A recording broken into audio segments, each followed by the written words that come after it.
The low, constant hum of the Elysian Club was a sound Eleanor Vance knew better than her own heartbeat. It was a symphony of hushed bets, the gentle clatter of chips, and the distant, hypnotic spin of a roulette wheel. For 2 years, this sound had been the backdrop to her life, the price of her independence. She moved through the glittering maze of tables, a heavy tray balanced expertly on one hand. The air, thick with expensive perfume and the sharp scent of whiskey, was something she had learned to breathe without really smelling. Her feet ached in her sensible black shoes, a dull throb that worked its way up her spine. It was a familiar ache, a reminder that she was earning her quiet life one painful step at a time. A younger waiter, Thomas, approached her near the baccarat tables, his face pale with anxiety.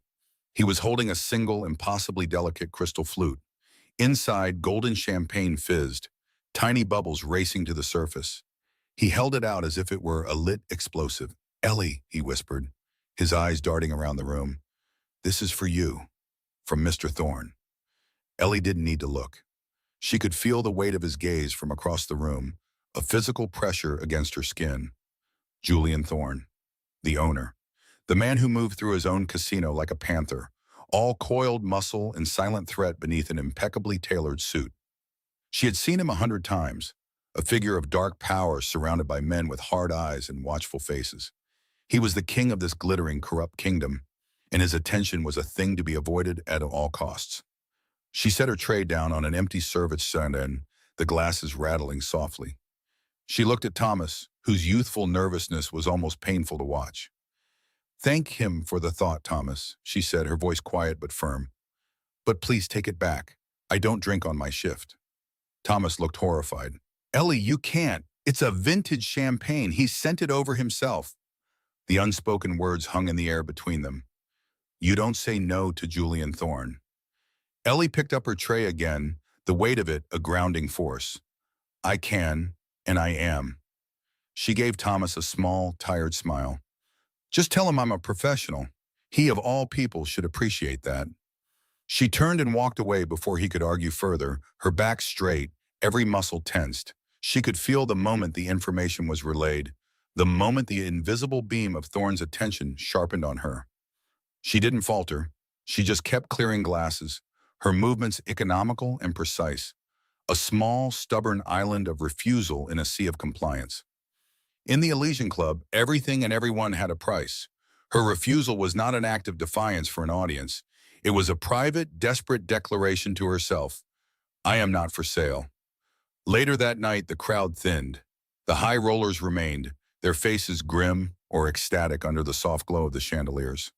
Ellie was in the quieter lounge area, wiping down a marble-topped table, her thoughts already on the bus ride home in the comforting silence of her small apartment. The worn pages of a book were waiting for her, a world away from this one. A shadow fell over the table. "You have a strong work ethic." The voice was low and smooth, a deep baritone that cut through the club's hum with unnerving ease. Ellie froze, her hand still on the damp cloth. She didn't have to look up to know who it was. She straightened slowly, turning to face him. Julian Thorne stood there, flanked by two of his men, including the broad-shouldered Marcus Cole, whose expression was perpetually unreadable. Thorne was even more imposing up close. His dark suit seemed to absorb the light, and his gray eyes were like polished stones, intense and calculating. He wasn't smiling, he rarely did. Ellie kept her expression neutral, her heart starting a frantic, panicked rhythm against her ribs. She gripped the cleaning cloth in her hand, the damp fabric a small, real thing to hold on to. "I do my job, Mr. Thorne." "You do," he agreed, his gaze sweeping over her, from the stray strands of auburn hair escaping her messy bun to her worn-out shoes. It wasn't a lecherous look. It was something far more unsettling. It was appraisal. It was ownership. "But this," he gestured vaguely at the opulent room, "is a demanding environment. The hours are long. The patrons can be difficult." She waited, her silence a shield. She knew this wasn't small talk. Men like Julian Thorne didn't engage in small talk. Every word was a move on a chessboard she didn't want to play on. "I have other establishments," he continued, his voice dropping slightly, drawing her into a bubble of forced intimacy. "Restaurants, art galleries, places that require a certain composure, a more comfortable position, away from all this noise. A manager's assistant, perhaps. The pay would be substantially better. The work, far less taxing. The offer hung in the air, shimmering and predatory. It was a gilded cage presented as a gift. He wasn't offering her a job. He was offering to purchase her presence, to move her from one of his properties to another, one where she would be closer, more visible, more his. His associates stood like statues, their silence a heavy blanket of pressure. They had all seen her refuse the champagne. This was the second move in the game. Ellie took a slow breath, forcing the tremor from her voice. "That's a very generous offer, Mr. Thorne."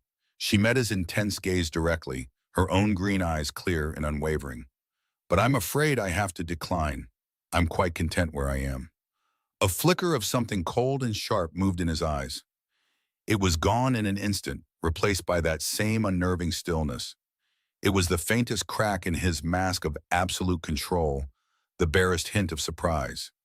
He was a man who bought companies, bent politicians, and ended careers with a single phone call. A waitress in his own casino was not supposed to say no to him, especially not twice in one night, and certainly not in front of his most trusted men. "Content," he repeated the word slowly as if tasting it. It sounded foreign on his tongue. He gave a slight, almost imperceptible nod. "I see." He didn't say another word. He simply turned, his dark coat swirling around him, and walked away. His men followed, leaving Ellie standing alone by the table, her heart hammering against her ribs so hard she felt dizzy. She released the cleaning cloth, her fingers stiff and white. She hadn't won. She knew that. She had only delayed the inevitable, and in doing so, made herself a target. She had become a puzzle he was now determined to solve, a prize he was now determined to claim. The rest of her shift passed in a blur of anxiety. Every shadow seemed to hold a threat, every whisper sound like a plot. By the time she was finally able to clock out, exhaustion had settled deep in her bones. She pushed through the heavy glass doors of the Elysian Club and stepped out into the cool, damp night. The city air, usually choked with fumes, felt clean and fresh after the recycled atmosphere of the casino. She pulled her thin jacket tighter around herself and started the walk to the bus stop, her footsteps echoing on the wet pavement. She felt the familiar prickle on the back of her neck, the chilling certainty of being watched. She didn't dare look back. She just quickened her pace, her keys clutched in her pocket like a weapon. The feeling didn't fade until she was safely on the brightly lit bus, surrounded by the mundane presence of other tired commuters. As the bus pulled away from the curb, she finally allowed herself to glance back toward the glittering tower that housed the casino. High up, in one of the darkened penthouse windows, she thought she saw a lone figure standing, a silhouette against the city lights. A shiver ran down her spine that had nothing to do with the cold. High above the city, Julian Thorne stood in his penthouse office. The vast room was silent, the only sound the faint clink of ice in the heavy crystal glass he held. Floor-to-ceiling windows displayed the sprawling metropolis below, a glittering web of lights that all, in some way, answered to him. He watched the distant red lights of a bus as it disappeared into the network of streets. He saw her not as a person, but as a flicker of movement, a small, insignificant figure who had managed to lodge herself under his skin. He was not a man given to whimsy or romance. He saw the world as a series of assets and threats. Women were, for the most part, a simple transaction. They were drawn to his power and his wealth, and he, in turn, enjoyed the temporary distraction they provided. They were all beautiful, all accommodating, and all ultimately interchangeable. But Eleanor Vance was different. It wasn't her beauty, though he had certainly noticed her expressive green eyes and the way she moved with a weary grace. It was her defiance. It was the quiet, unshakable dignity with which she had refused him. She had looked at him not with fear or awe, but with a simple, solid finality. She had a life of her own, a world contained within herself that he could not access. She walked away from him, back to her small apartment and her simple existence, and she was content. That word echoed in his mind, content. It was an insult. It implied her life was complete without anything he could offer. This feeling she stirred in him was new. It was a frustrating, irritating itch, a discordant note in the perfectly controlled symphony of his life. He wasn't used to not getting what he wanted, More accurately, it had never happened. The world bent to his will. People bent to his will. And the one person who refused was a waitress who earned in a month what he gambled in a single hand of cards. The intrigue he had felt watching her from afar had curdled into something else. It was a cold, sharp-edged resolve, a possessive need to break through that wall of her independence, to prove that she, too, was a thing that could be owned. He set his glass down on the polished obsidian desk. The sound was sharp in the silence. He picked up his phone, his thumb swiping across the screen to a single contact. It rang only once before it was answered. "Marcus," Julian said, his voice flat and devoid of emotion. "Boss," came the gravelly reply from his head of security. Julian stared out the window, his eyes fixed on the part of the city where she had vanished. "The waitress, Eleanor Vance, There was a brief pause on the other end of the line. Marcus was a man who understood the weight of unspoken orders. "Yes, sir." "Keep an eye on her," Julian commanded.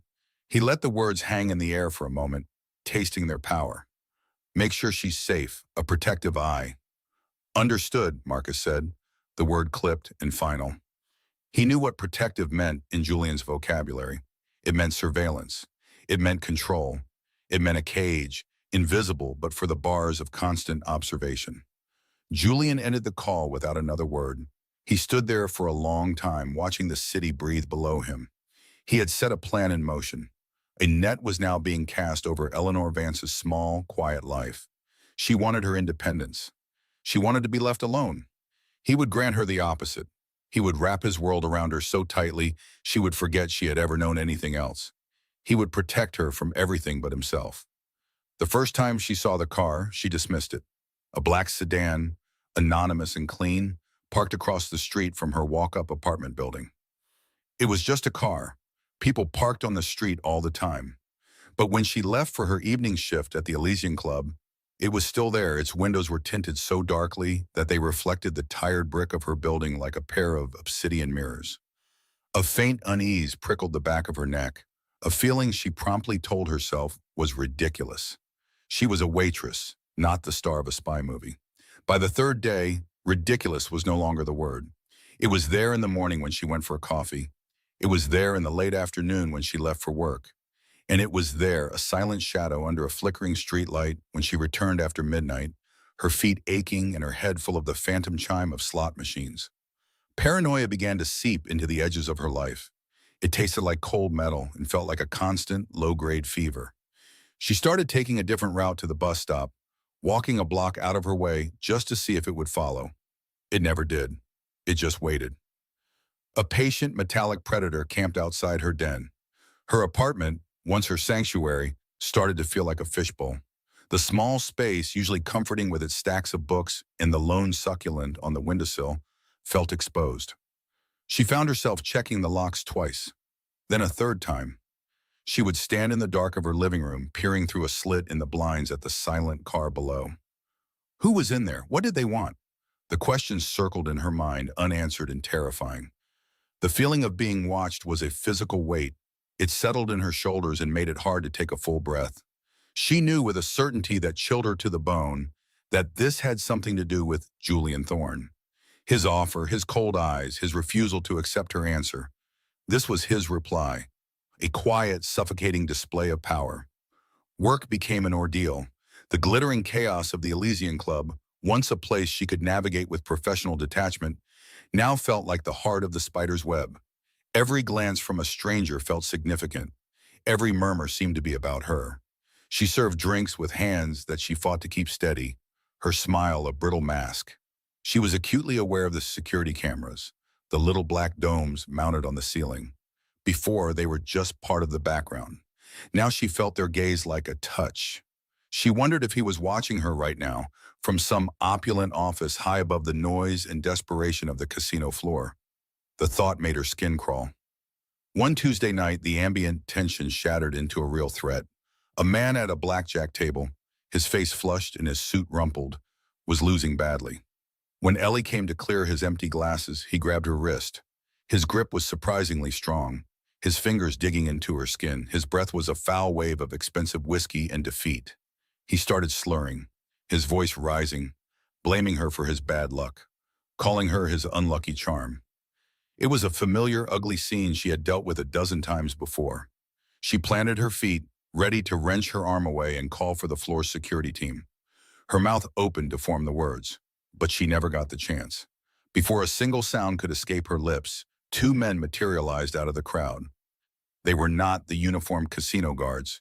They wore dark, impeccably tailored suits, just like Julian's.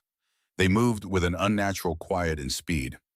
One man placed a hand on the drunk's shoulder, a gesture that looked almost friendly. The other smoothly pried the man's fingers from Ellie's wrist. There was no struggle. The drunk's belligerent expression dissolved into confusion, then fear. He was lifted from his seat as if he weighed nothing. Not a word was spoken. Within seconds, they had steered him away from the table and into the throng of people, disappearing as quickly as they had arrived. The entire incident lasted less than 10 seconds. The dealer didn't miss a beat.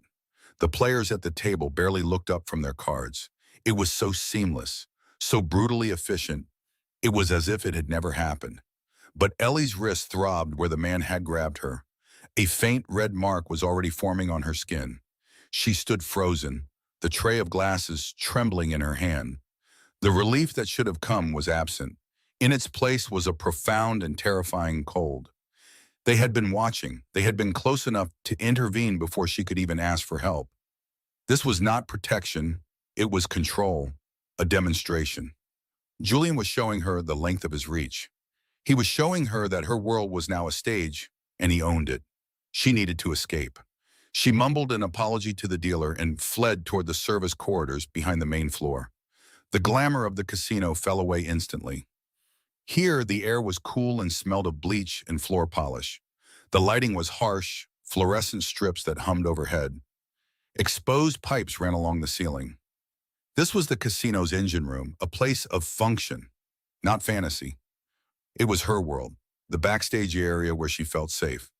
She leaned against the cool concrete wall, closing her eyes and trying to calm the frantic hammering of her heart. She just wanted to breathe air that didn't feel like it belonged to him. A soft footstep behind her made her eyes snap open. He was standing at the far end of the corridor, blocking the only way out. Julian Thorne. He leaned against the opposite wall, a picture of calm authority amidst the industrial drabness. His dark suit seemed to absorb the light, making him look like a figure cut from the shadows. He wasn't looking at her with the cold possessiveness of before. His expression was something else, something harder to read. It was almost patient, as if he had known she would run here and had simply been waiting for her to arrive.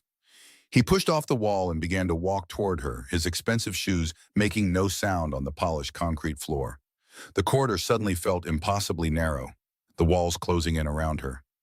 Every step he took was deliberate, measured, shrinking the distance between them. Ellie stood her ground, her back pressed hard against the wall. She lifted her chin, refusing to show the fear that was coiling in her stomach. He stopped just a few feet from her, close enough that she could smell the faint, clean scent of his cologne, a scent of bergamot and something dark and woody. "You should be more careful, Eleanor," he said. His voice was low, a quiet rumble that was more unnerving than a shout. It was the same voice he used to command his men, to end fortunes at a card table. "I can handle a drunk customer," she retorted, her own voice sharper than she intended. "I have before. This city is full of men who are far worse than drunk," he continued, ignoring her protest. His gray eyes were fixed on her, intense and unblinking. Men who see something they want and simply take it. Men who don't have rules. A bitter, humorless laugh escaped her lips. "And you do? You have rules?" "I have my rules," he said, his gaze unwavering.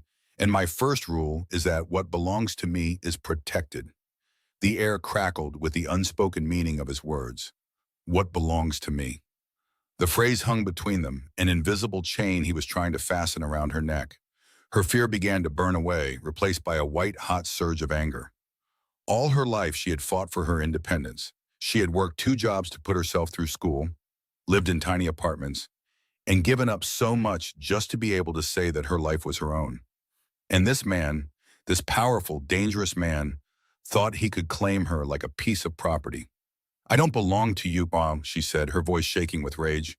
"I will never belong to you. Is that clear enough?" A flicker of something, perhaps to a prize or even grudging respect, crossed his face for a fraction of a second before vanishing. You walk home alone after midnight. You live in a building with no security. You work in a place filled with predators. You think you're safe, but you're living on borrowed time. I am the only one who can guarantee your safety. His arrogance was breathtaking. He spoke as if he were offering a gift, not tightening a noose. He was the source of the shadow on her street, the reason for her stolen peace of mind, and he stood here claiming to be her savior. The hypocrisy was so immense, it made her dizzy. She looked him straight in the eye, channeling all of her fear, her frustration, and her defiance into her next words. "You talk about the dangers in this city," she said, her voice low and clear. "The predators and the men without rules. But you're wrong. You're not my protection from them." She took a small, shaky breath. "You are the danger I'm most afraid of." For the first time since she had met him, Julian Thorne looked truly thrown. The mask of calm control slipped, and in his eyes she saw a flash of wounded pride. He had offered her his world, his power, his protection, and she had thrown it back in his face. She had named him not as a king, but as the monster in the dark. Silence stretched between them, thick and heavy. The hum of the fluorescent lights overhead seemed to grow louder. He stared at her, his jaw tight, his gray eyes turning from cool calculation to something that looked like splintered ice. He had been dismissed by politicians, threatened by rivals, and feared by everyone. But he had never been looked at like this, as if he were something to be rejected, something to be feared and defied in the same breath. Without another word, Ellie pushed herself off the wall. She brushed past him, her shoulder deliberately not touching his. The space she had to squeeze through was so small that she could feel the heat radiating from his body. She didn't look back. She kept walking, her steps even and deliberate, down the long, empty corridor and back toward the noise of the casino. Every instinct screamed at her to run, but she forced herself to walk. She would not give him the satisfaction of seeing her flee. She could feel his eyes on her back the entire way. It was the most intense, unnerving sensation she had ever experienced.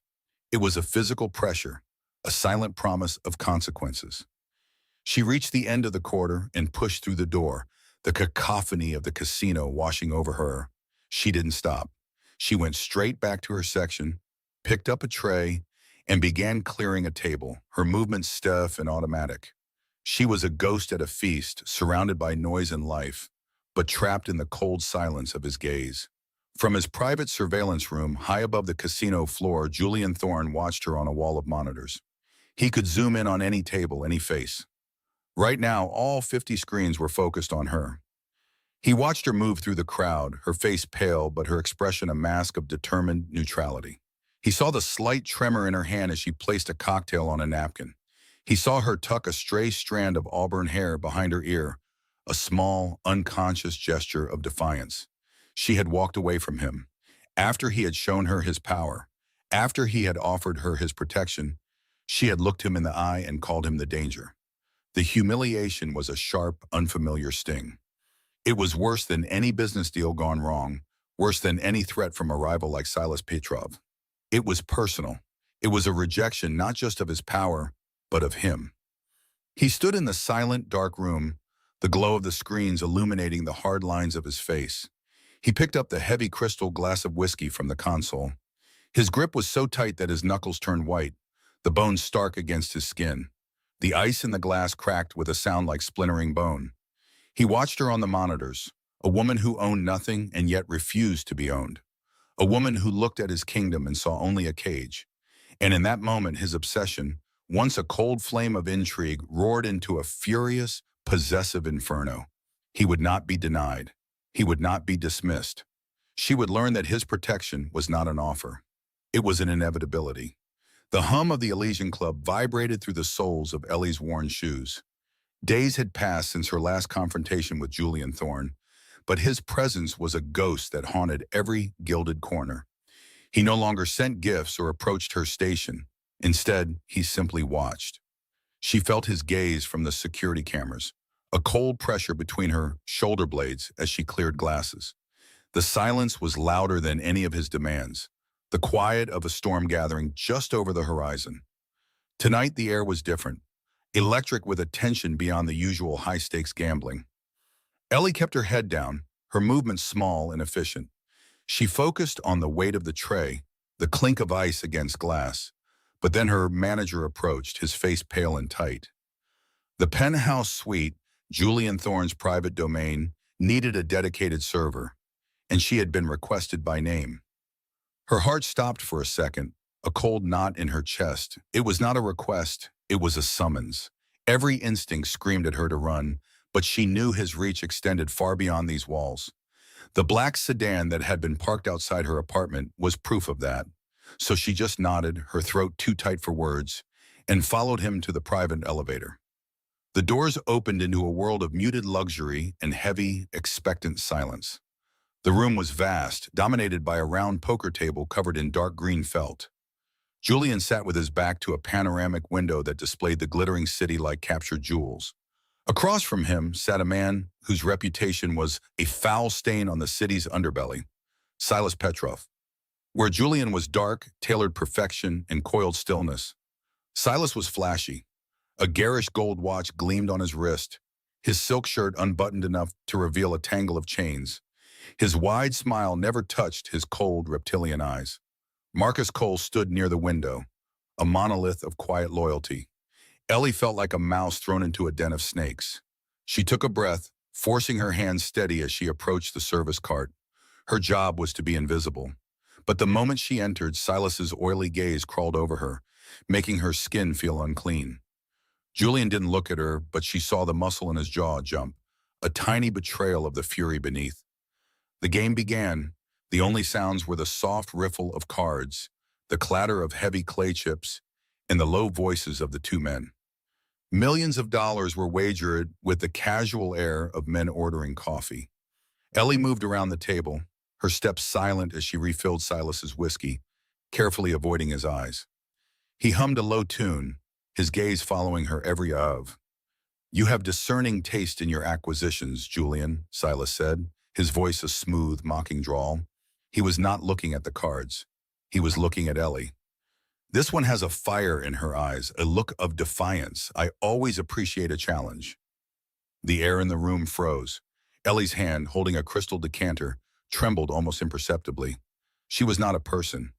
She was an acquisition, a thing to be assessed. Julian did not raise his voice. He slowly placed his cards face down on the felt, his movements dangerously calm. In a voice so low it was a blade of ice, he spoke. "Look at her again," he said, the words precise and final. "And you will find yourself unable to see it all." The threat hung in the air, more potent than any shout. It was a promise.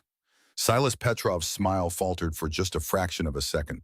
He let out a short, sharp laugh, a sound like breaking glass. "Merely an observation, Thorne. No need to be so possessive." But he knew, and everyone in the room knew, that a line had been crossed. Silas had found Julian's weakness. It was a girl in a cheap uniform, a waitress with auburn hair. Ellie felt a dizzying mix of terror and a strange, unwelcome flutter. He had defended her. It was not for her sake, she knew. It was about property, about pride. No one else was allowed to touch his possessions. Still, the raw, violent protectiveness of his words sent a shockwave through her. She quickly retreated to the safety of the service cart, her back pressed against the wall.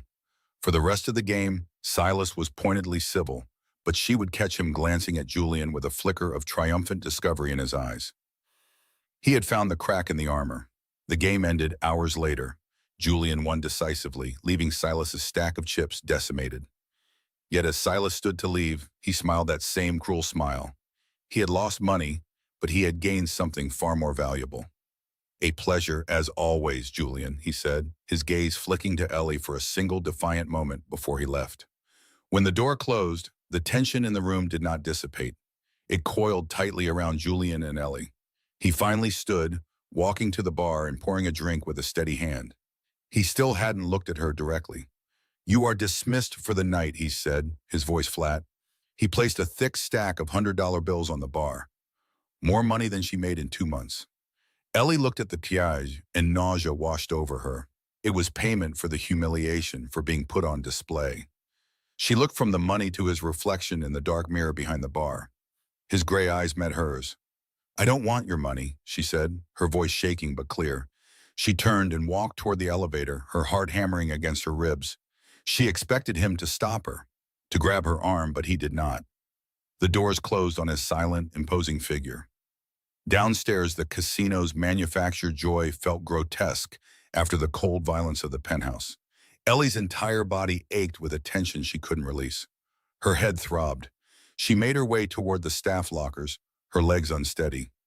"Rough night, huh?" The voice came from her side. She turned to see Thomas, a friendly bartender she'd shared a few brief conversations with. "I saw them send you up to the penthouse," he said, his expression sympathetic. "Thorne's private games are legendary. You look like you're about to collapse. Let me make you something. On the house." He pulled out a shaker. "I call it the escape." Ellie hesitated. She never drank on the job, but her shift was over. Her nerves were utterly shredded. "Come on," he urged gently, pouring a vibrant blue liquid into a chilled glass. "Just one, to wash away the day. You deserve it."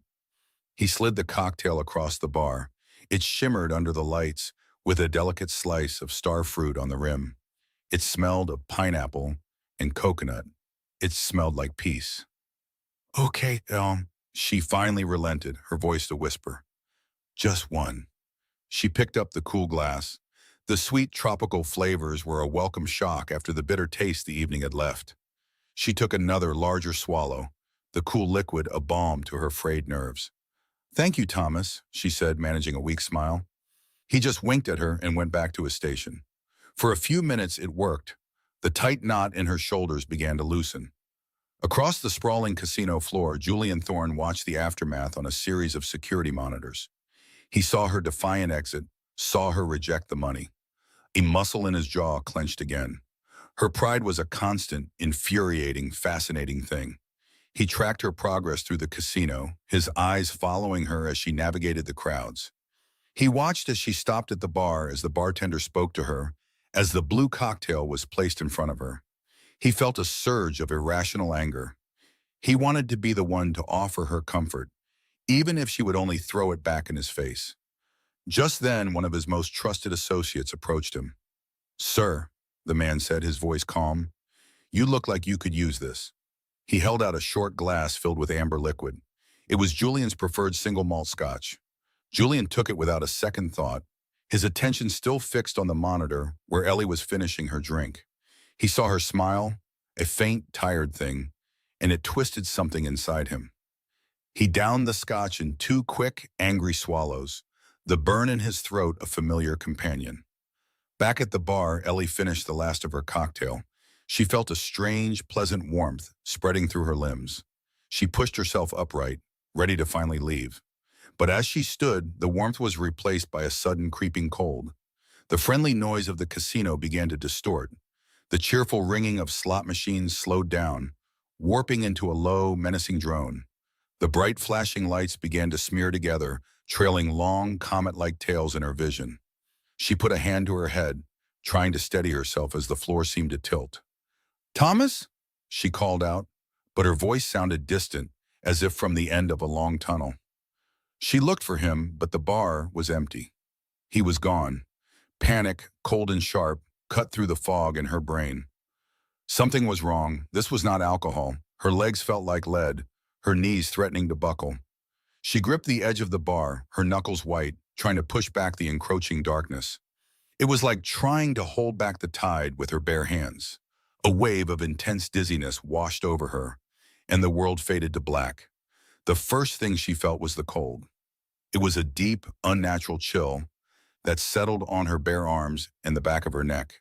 It was nothing like the familiar, drafty cool of her own small apartment. This was the sterile cold of a space too large to ever feel warm. A dull, throbbing ache pulsed behind her eyes, a heavy and unwelcome drumbeat. Her mouth was dry, tasting faintly of something bitter and chemical. She tried to swallow, but her throat felt like sandpaper. Ellie kept her eyes shut for another moment, clinging to the last vestiges of a dream she couldn't remember. The surface beneath her was impossibly smooth, impossibly soft. It wasn't the worn cotton of her own sheets. This was silk. She shifted slightly, and the fabric whispered against her skin, a sound that was both luxurious and deeply wrong. Her body felt heavy, disconnected, as if she were piloting a stranger's limbs. A blurry memory of the casino floated at the edge of her consciousness. The low hum of voices, the clinking of glasses, the sight of Julian Thorne's rival, Silas Petrov, with his cruel, knowing smile. And then, a drink. A cocktail she hadn't ordered, but had accepted out of sheer exhaustion. After that, there was only a swirling void. With a surge of effort, she forced her eyelids open. The room that met her gaze was vast and gray, a study in minimalist severity. A wall of glass stood where a normal wall should be, revealing a breathtaking, terrifying panorama of the city skyline far below. The morning sun was just beginning to spill over the horizon, painting the clouds in shades of pale orange and pink. But the light did nothing to warm the cold chrome and dark wood of the room. It felt like waking up inside a magazine, a life she had no part in. Her heart began to beat faster, a frantic bird trapped against her ribs. This was not her life. This was not her room. Panic began to claw its way up her throat. She sat up abruptly, the silk duvet pooling around her waist. She looked down at herself, and a fresh wave of nausea washed over her. She was wearing a delicate silvery nightgown, also made of silk, that she had never seen before in her life. It clung to her body in a way that made her feel exposed, vulnerable. Her own comfortable, oversized t-shirt and worn sweatpants were gone. Someone had undressed her. Someone had put this on her. The thought was a violation, a cold spike of fear that shot through her entire body. Her gaze darted around the cavernous bedroom, searching for her clothes, for her bag, for any sign of her own existence. There was nothing, only a tailored black suit jacket draped over a severe-looking armchair and a pair of polished black shoes placed neatly beside it. His shoes, Julian Thorne's shoes. The realization hit her with the force of a physical blow, knocking the air from her lungs. She scrambled backward on the enormous bed, her breath coming in ragged, shallow gasps. She was in his home, the Thorne penthouse. The place was a legend among the staff at the Elysian Club, a fortress in the sky from which he ran his empire. Her eyes were wide with terror, scanning the shadows of the room, expecting him to emerge at any second. But the room was still. The only sound was the frantic drumming of her own heart and the faint, distant hum of city traffic. She had to get out. Now. She swung her legs over the side of the bed, her bare feet meeting the cold, hard floor. She needed to run. But then something glinted on her left hand, catching the new morning light. A flash of pale white metal. She froze, her entire body going rigid. Slowly, as if moving through water, she lifted her hand. It was trembling violently. There, on her ring finger, sat a band of heavy, unadorned platinum. It was simple, elegant, and utterly foreign. It was not hers. She had never worn a ring on that finger in her life. For a long, silent moment, she just stared at it, her mind refusing to process what her eyes were seeing. It was a mistake, a nightmare. It had to be. With a choked sob, she grabbed the ring with her other hand and tried to pull it off. It wouldn't budge. It was a perfect, snug fit, as if it had been made for her. She twisted it, pulled at it until her skin grew raw and red beneath the cold metal. Tears of frustration and fear streamed down her face. The ring felt like a shackle, a brand. It was cold and heavy, a constant, damning weight. Her mind raced, a chaotic whirlwind of impossible scenarios. This couldn't be real. It was a joke, a cruel, elaborate prank, or worse. A low groan from the other side of the bed cut through her panic. Her head snapped up, her body freezing in a posture of pure animal terror. The sheets rustled. A figure began to stir in the space beside where she had woken up. Time seemed to slow down. With a grimace, Julian Thorne pushed himself into a sitting position, running a hand through his disheveled black hair. He was shirtless, his chest and shoulders defined by shadows in the low light. He looked just as disoriented as she felt, his brow furrowed in a mask of confusion and pain. His intense gray eyes were clouded, unfocused. For a heartbeat, neither of them spoke. They were two statues on opposite ends of a bishtest white battleground. Ellie clutched the silk nightgown to her chest, her knuckles white. She could see the moment his eyes finally cleared, the moment he truly saw her. His confusion hardened instantly into a familiar cold fury. You, he breathed, the single word an accusation, a threat. Ellie flinched as if he had struck her. Her own fear was quickly being consumed by a white-hot rage. Me? Deke? She shot back, her voice trembling but sharp. What did you do to me? Where am I? What is this? She gestured wildly at the room, at the clothes she was wearing. Julian ignored her questions. His gaze was fixed on her, his eyes narrowing into dangerous slits. He was assessing the situation, his mind clearly working at a speed she couldn't comprehend. He looked like a predator that had woken up to find itself in a strange, inexplicable trap. He started to speak again, but then he stopped. His own gaze fell to his left hand, which was resting on the gray duvet. Ellie followed his line of sight, and she saw it, a matching platinum band, identical to her own. It sat on his ring finger, a stark, undeniable fact against his skin. The air left the room. Julian stared at his own hand as if it belonged to someone else. He lifted it slowly, turning it over in the light. A muscle in his jaw clenched, a tiny, violent twitch in his otherwise frozen expression. The look on his face was not one of triumph or satisfaction. It was a look of pure, unadulterated rage. It was the face of a king who had just discovered a traitor in his own bed. He looked from his ring to her ring, the connection clicking into place with an almost audible snap. The dawning horror on his face was terrifying to behold, because for the first time since she had met him, Julian Thorne looked completely and utterly out of control. No, he said, his voice a low, dangerous growl. It was not a word of denial. It was a command, an order to reality itself to bend to his will. But reality wasn't listening. What is happening? Ellie whispered, the words barely audible. The tears were flowing freely now, hot tracks of terror and confusion on her cold skin. Tell me what you did. He finally looked at her, and the fury in his eyes was so potent it felt like a physical force. What I did? He snarled, his voice laced with venom. He swung his legs out of bed, standing to his full, intimidating height. He was a storm of contained violence. You think I orchestrated this? You think I would allow this humiliation? He gestured between them at the matching rings with a look of profound disgust. Ellie scrambled further away from him, pulling the duvet around herself like a shield. Then what is it? She cried, her voice rising with hysteria. I wake up in your bed, in your clothes, with this thing on my finger. What else am I supposed to think? This is what you wanted, isn't it? You couldn't buy me, so you just took me? The accusation hung in the air, ugly and raw. He took a step toward her, and she flinched, pressing herself against the headboard. But he stopped. The look in his eyes shifted, something other than rage flickering there, a sliver of the same disorientation she felt. The last thing I remember is the casino, he said, his voice tight, controlled. Petrov. And then, nothing. Me too, Ellie admitted, her voice small. The drink. A bartender gave me a drink. Julian's eyes sharpened. The gears were turning again, the master strategist reasserting control over the chaos. He looked around the room not as a resident, but as an investigator examining a crime scene. His gaze was methodical, sweeping over every detail. He was searching for an answer, for the piece that didn't fit, for the person responsible for this catastrophic loss of his authority. For him, this wasn't just a personal nightmare. It was a declaration of war. Someone had breached his fortress. Someone had touched what he considered his. And worse, someone had bound him without his consent. Ellie watched him, her heart still pounding.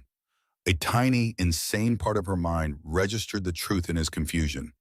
He was as lost as she was. He wasn't acting. This monstrous, all-powerful man was just as much a victim of this bizarre plot as she was. The thought was not comforting. It was even more terrifying. If he wasn't in control, then who was? What kind of power could possibly do this to Julian Thorne? And why would they include her, a waitress, in their scheme?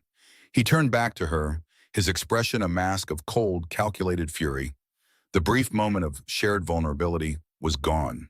He was once again the man who ran the city's shadows, the man who instilled fear with a single look.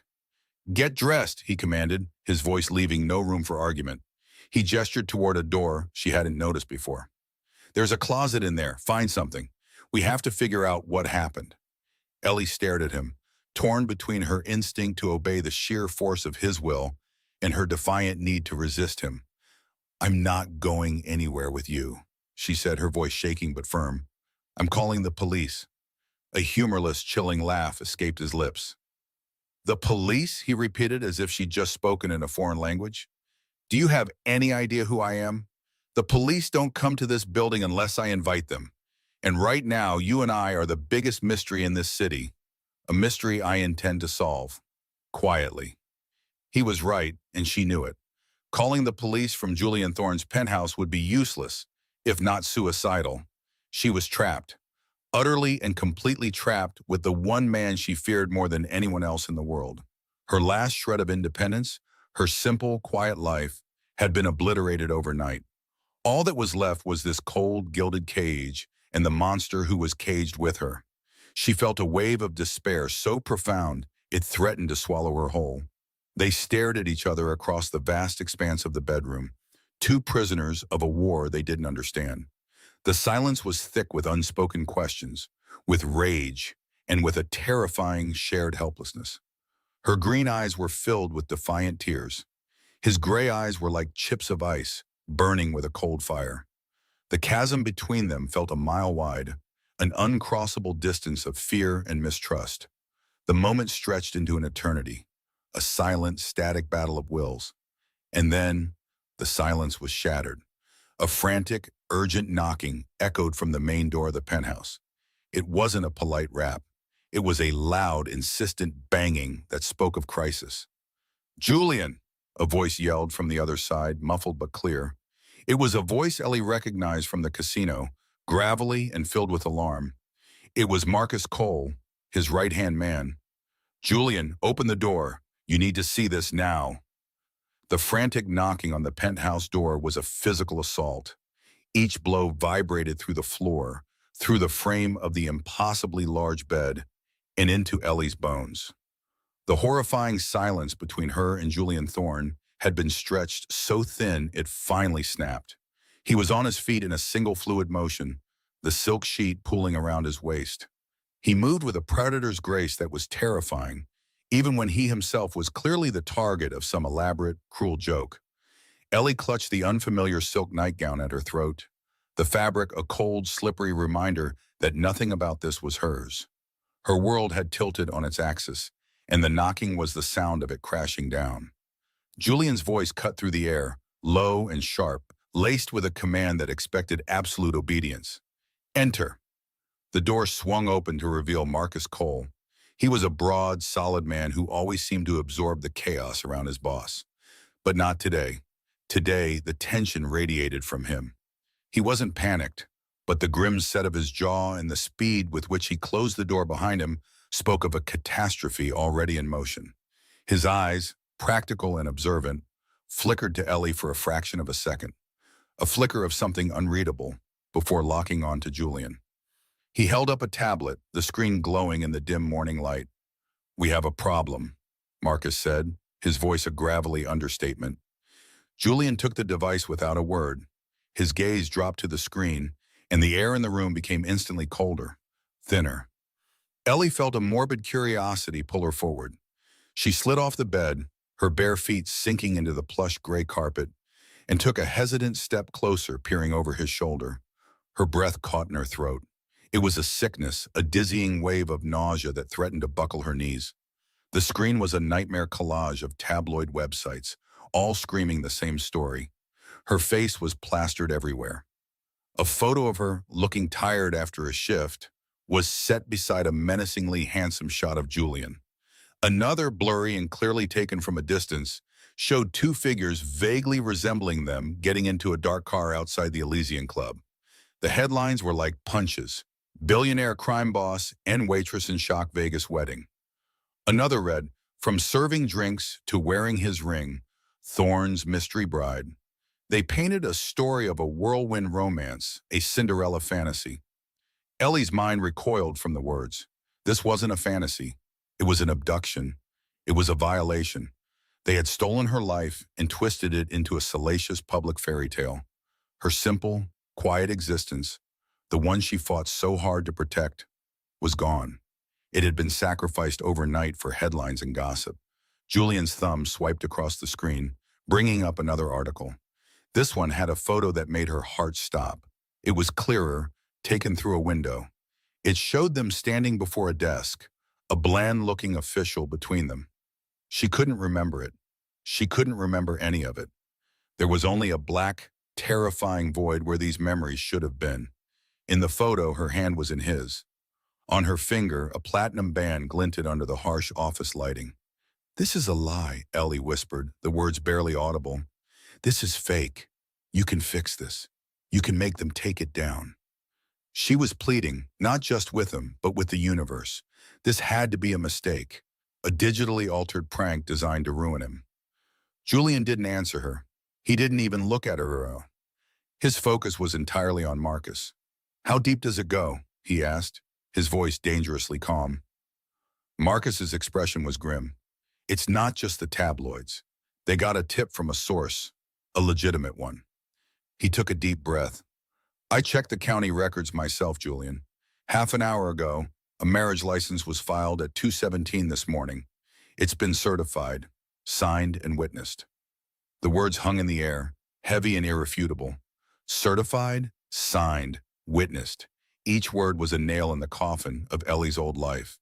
The platinum ring on her finger suddenly felt 10 times heavier, a manacle chaining her to this man, to this nightmare. A hysterical laugh bubbled in her chest and she choked it back, tasting bile. She had spent years building walls to keep men like Julian Thorne out, to maintain her independence at all costs. Now, a piece of paper she never signed and a night she couldn't remember had bound her to him more completely than any chain. Witnessed by who? Julian's question was like the crack of a whip. "Two names I don't recognize," Marcus replied. "David Green and Maria Flores. Ran them both. They don't exist. Clean social security numbers? Fake addresses? They're ghosts." Of course they were. The precision of it was breathtaking. Whoever did this had planned every single step. They drugged them, married them, and then leaked the legally binding proof to the world press, all while they were unconscious. It was an attack, but not with bullets or knives.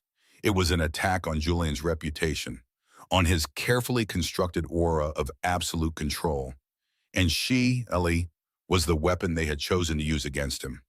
Julian handed the tablet back to Marcus without looking at it again. He was done with the news. He was now processing the consequences.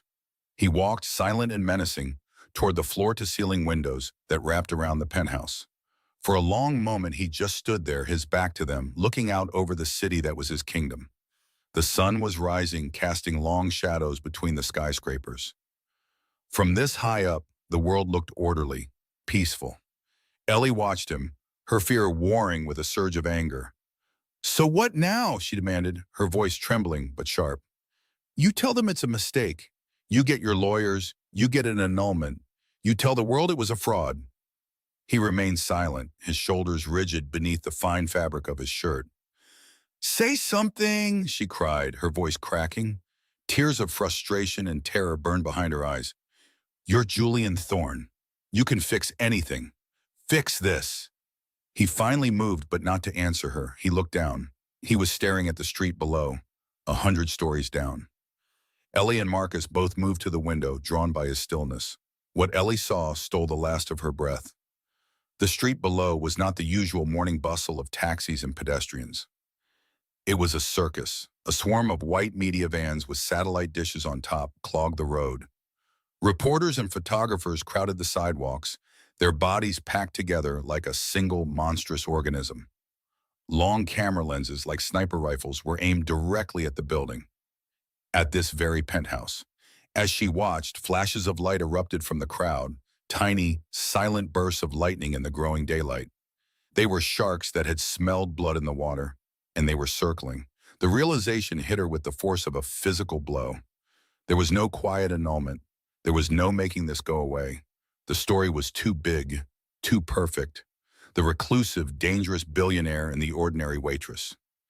It was a global sensation. Any attempt to deny it now, to claim it was a fraud, would be a disaster. It would make Julian look not just foolish, but weak. It would make him look like a man who had been tricked, drugged, and forcibly married without anyone in his vast security network noticing. It would be an admission that he, Julian Thorne, had lost control. In his world, such an admission was a death sentence. Ellie understood that with chilling clarity. His enemies, men like Silas Petrov, wouldn't see a victim. They would see an opportunity, a gaping wound in the side of a wounded lion. Julian was trapped, and because she was wearing his ring, because her name was now legally his, she was trapped right alongside him. The penthouse, which had felt like a luxurious prison cell minutes ago, now felt like a fortress under siege. But it was a siege where the enemy was already inside the walls. He turned slowly from the window. The morning light cast his face in sharp relief, all hard angles and chilling shadows. The earlier confusion was gone, burned away. The flicker of disorientation she had seen in his eyes when he first woke up was replaced by something far more frightening. It was the cold, calculating fury of a king whose throne was under attack. His gaze swept past Marcus and landed on her, pinning her in place. There was no warmth in his eyes, no hint of the obsessive interest he'd shown her at the casino. There was only the grim reality of their shared predicament. He took a slow step toward her. His voice, when he finally spoke, was quiet, devoid of all emotion, and it was the most terrifying sound she had ever heard. "Congratulations, Mrs. Thorne," he said, the name a brand on her skin. "It seems you're not going anywhere." The words hung in the air, cold and sharp as fragments of glass. "Congratulations, Mrs. Thorne. It seems you're not going anywhere." Ellie felt the sound of her own blood roaring in her ears, a tidal wave of disbelief that threatened to pull her under. His voice was calm. It was the calm that broke her. It was the detached finality of a judge passing a sentence. Her breath hitched, a dry, ragged thing in her throat. For a wild, hysterical moment, she thought she might laugh. The absurdity was a pressure building behind her ribs, a scream wearing the mask of a smile. Her eyes flickered from his unreadable face to the city spread out below, a glittering trap of a million tiny lights, then down to her own hand. The platinum ring was a cold, heavy manacle on her finger. It felt alien, a piece of someone else's life fused to her skin. Mrs. Thorne. The name was a violation, a brand seared onto her soul. The laughter died before it was born, replaced by a surge of pure, white-hot fury. It started in her gut and rose like bile, burning away the shock, the confusion, everything but the rage. This was not a mistake. This was not a drunken accident. This was a design, his design. "No," she whispered, the word barely a puff of air. Then louder, a tremor running through her. "No." She finally met his gaze, her own green eyes blazing. "You did this." It wasn't a question. It was an accusation hurled across the cavernous room like a stone. This entire thing, the news, the ring, the license, you planned it all. Her voice cracked on the last word, the sheer monstrous scale of his possessiveness finally crashing down on her. He had not just followed her or cornered her in hallways. He had stolen her life, her name, her very future while she was unconscious. Julian watched her, his expression unchanged. He made no move to deny it. He simply absorbed her fury as if it were a mild breeze. He turned his back on her, a gesture of such profound dismissal that it stunned her into silence for a second. He walked to the wet bar, a sleek monolith of black marble and polished chrome. The clink of a heavy crystal decanter against a glass was the only sound. It was deliberate, measured, an assertion of normalcy in a world that had just tilted off its axis. He didn't pour himself a drink. He just stood there, his profile a hard line against the panoramic window. Marcus Cole was still in the room, a silent, grim statue near the door, his presence a constant reminder that this was not a domestic dispute. This was a strategic meeting she had crashed. "An annulment is not possible," Julian said, his voice as cool and smooth as the whiskey he hadn't poured. He was not speaking to her. He was dictating a fact to the universe. "A quick divorce would be even worse." Ellie found her voice again, shrill with disbelief.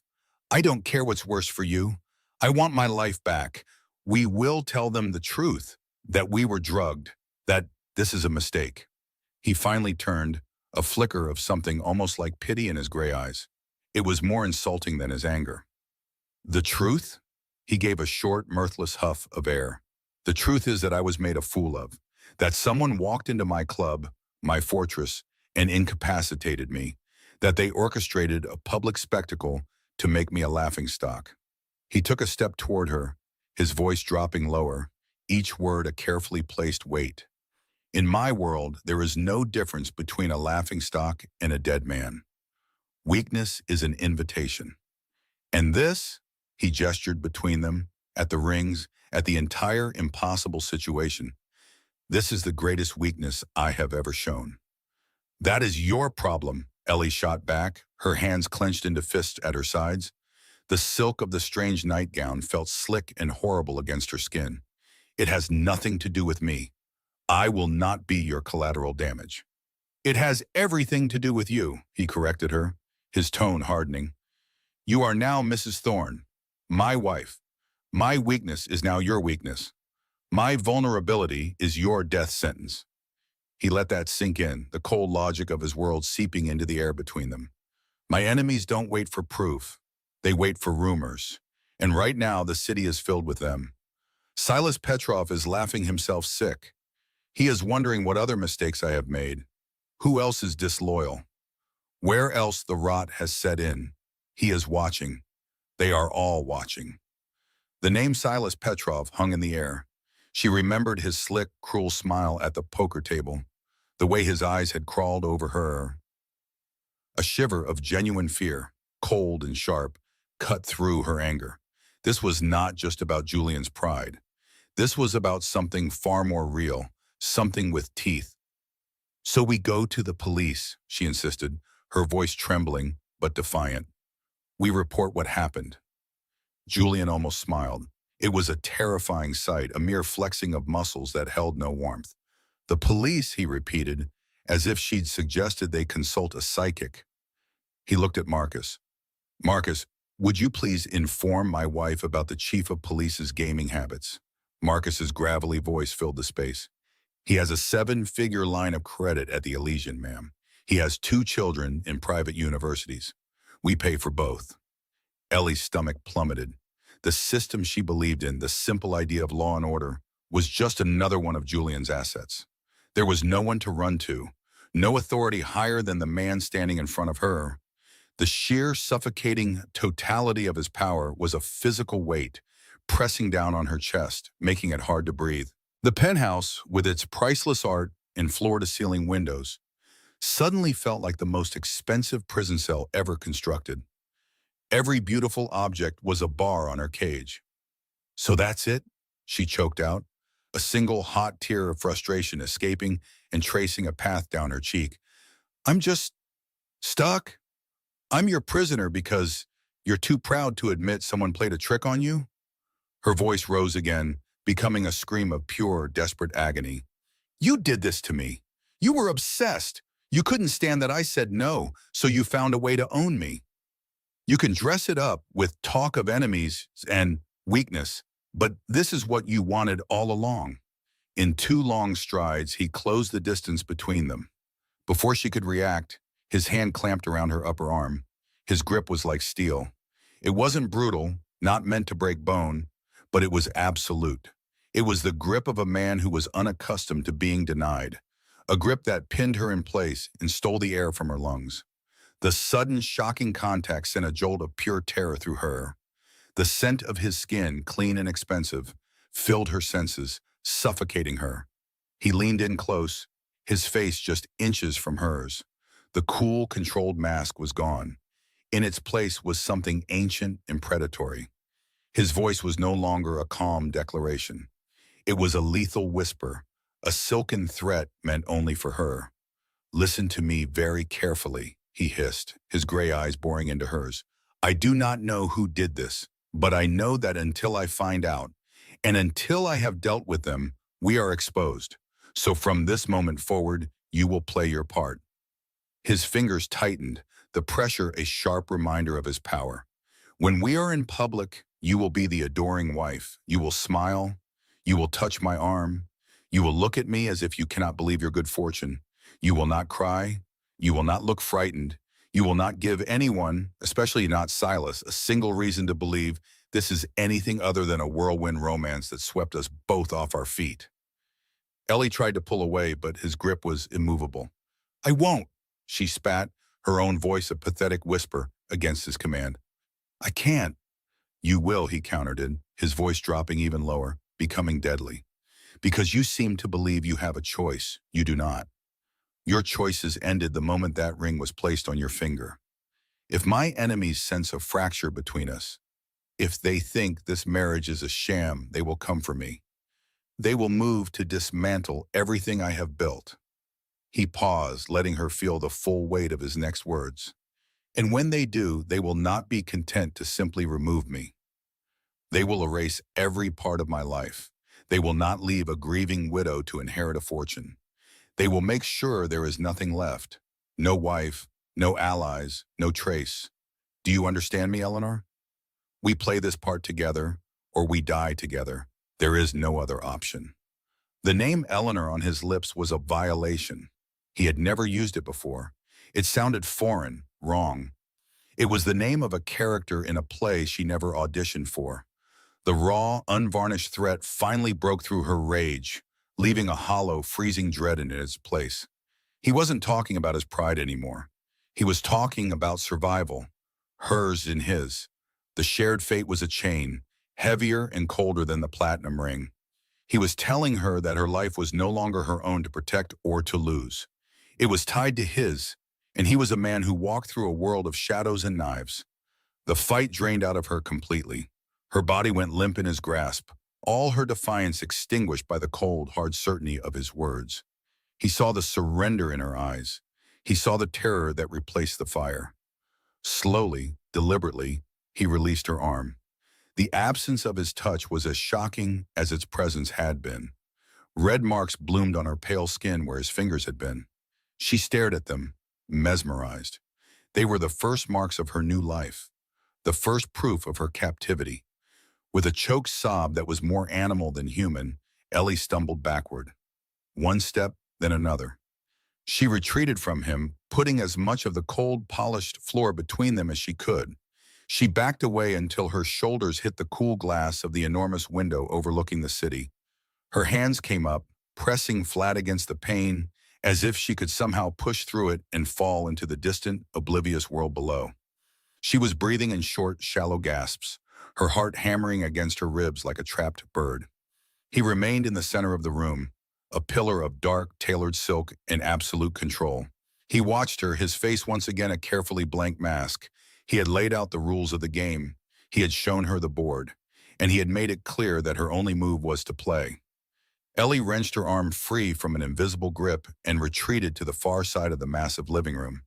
She stared at him like a cornered animal, her eyes wide with a terror so profound it had burned past tears. The beautiful penthouse was no longer a symbol of wealth. It was a cage, exquisitely furnished and glittering with gold, but a cage all the same, and he was her keeper. For 2 days, the silence in the penthouse was a physical weight. Ellie existed in a guest suite at the far end of the hall, a space as large and impersonal as a luxury hotel. She only left it for water, or to stare out the massive living room windows at the mocking city lights below. Each window was a bar in her gilded cage. The soft carpets absorbed every sound, making her feel like a ghost haunting a life that was not her own. She traced the cold platinum band on her finger. It was a constant, chilling reminder of the lie she was living. She had not seen Julian since their confrontation. He was just a phantom presence, a suit jacket on a chair, a half-empty glass of whiskey. Ellie preferred it this way. The quiet was better than the storm of his presence. On the third morning, a soft chime at the door broke the quiet. Ellie froze in her armchair, her heart leaping into her throat, hoping whoever it was would go away. A few moments later, Marcus Cole entered, his face unreadable. He carried a sleek, black floral box tied with a silver ribbon. The package was for Mrs. Thorne, he stated, placing it on the coffee table between them. The name felt like a slap. Mrs. Thorne, a brand, a mark of ownership. She wanted to scream that it was not her name, but she just stared at the box, her throat tight. Marcus gave a slight nod and was gone. For a long time, Ellie did not move. It could be out from Julian, another piece of the performance. The thought was nauseating, but the idea it could be from someone else was even more terrifying. Gathering a sliver of courage, her shaking fingers fumbled with the ribbon. The lid lifted with a soft sigh. The smell hit her first, the cloying, sweet scent of decay. Inside, on black tissue paper, was a bouquet of withered roses, their petals brown and crumbling. A small, cream-colored card was tucked among the brittle stems. Her hand felt numb as she pulled it free. The elegant script held only 8 words. May your union be a short one. Beneath the message was a single initial, S. Wins. The name echoed in her mind, a venomous whisper from the casino floor. Silas Petrov, Julian's rival. The reality crashed down on her with physical force. This was a war, and she was standing on the battlefield. The dead flowers were a promise, a threat aimed not just at Julian, but directly at her. She sank back into the chair, the card fluttering from her fingers. The penthouse door opened and closed, the sound sharp and definitive. Julian was home. Ellie didn't look up, but she heard his measured footsteps pause. She knew he was looking at the open box, at the dead flowers. She could feel the temperature in the room drop. The silence stretched, tight and dangerous.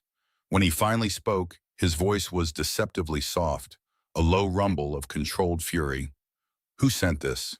It was not a question. It was a demand. Ellie couldn't find her voice. She just pointed a shaking finger at the card lying on the carpet. She heard him cross the room and bend down. A moment later, a quiet, chilling sound, a small piece of cardboard being crushed in a powerful hand. He said nothing more. He walked directly to his office, and the door closed behind him with a heavy final click. Hours bled into one another. Ellie stayed in the living room, too afraid to move, too afraid to be alone. Late in the afternoon, her fear gave way to a desperate need to know what was happening. She was a prisoner, but she would not be a blind one. She crept towards his office, her bare feet making no sound on the polished floors. The door was not fully closed. A thin sliver of light escaped from the crack. She hesitated, her heart pounding, then leaned closer to peer into the gap. Julian was standing before the wall of screens, his back to her. The monitors showed a grid of images, dozens of camera feeds. Her eyes were drawn to one screen, larger than the others. She recognized the view instantly. It was the street outside her old apartment building.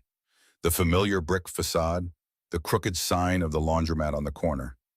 A wave of homesickness washed over her so intensely it almost made her gasp. As she watched, a nondescript black car pulled up across the street.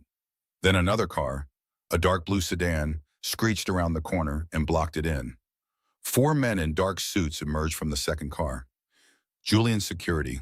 They moved with a synchronized, terrifying efficiency. 2 other men got out of the first car, looking startled and angry. There was no sound from the monitors, just the silent, brutal pantomime. The confrontation was brief and decisive. One of Julian's men spoke. One of the other men pushed back. It was a mistake. In a blur of motion, Julian's team neutralized them. One man was forced against the hood of the car, his arms twisted behind him. The other tried to run, but was intercepted, his legs swept out from under him. Ellie watched, her hand pressed to her mouth. The sheer, calculated brutality of it stole her breath. This was Julian's world. His men took something from the captured men's pockets, then got back in their own car and drove away. A clear message had been sent. She stared at the screen, her mind reeling. Silas's men.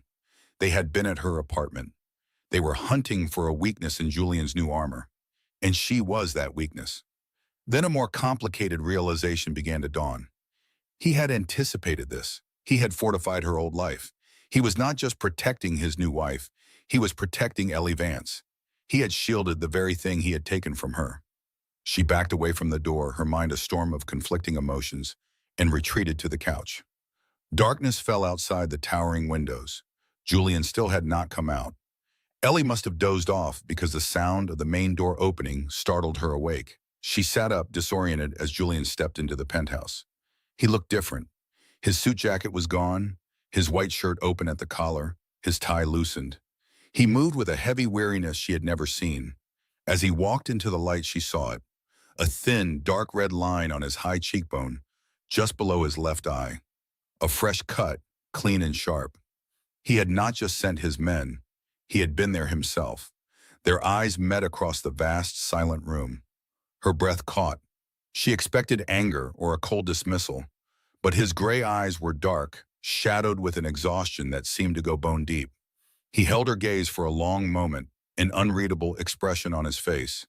Then he broke eye contact and walked past her toward the kitchen without a single word. She heard the quiet click of a cupboard opening, the clink of ceramic, the sound of water filling a kettle. The mundane domestic noises were surreal. A few minutes later, he reappeared. He walked back to the couch and stopped at the coffee table. In his hand was a simple white mug. He bent down and placed it gently before her. Steam rose from the cup, carrying a faint, familiar scent. Chamomile and honey. A wave of disbelief washed over her. It was her tea, the one she drank every night after a grueling shift. How could he possibly know that? The level of surveillance was terrifying, a violation. But as the warm, calming scent reached her, another feeling stirred beneath the fear. Julian straightened up.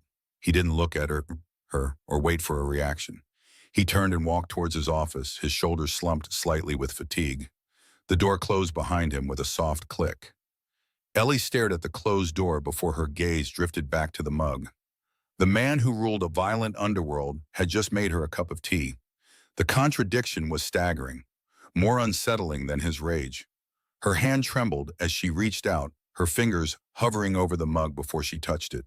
The ceramic was warm, a small point of heat in the cold, confusing landscape of her new life.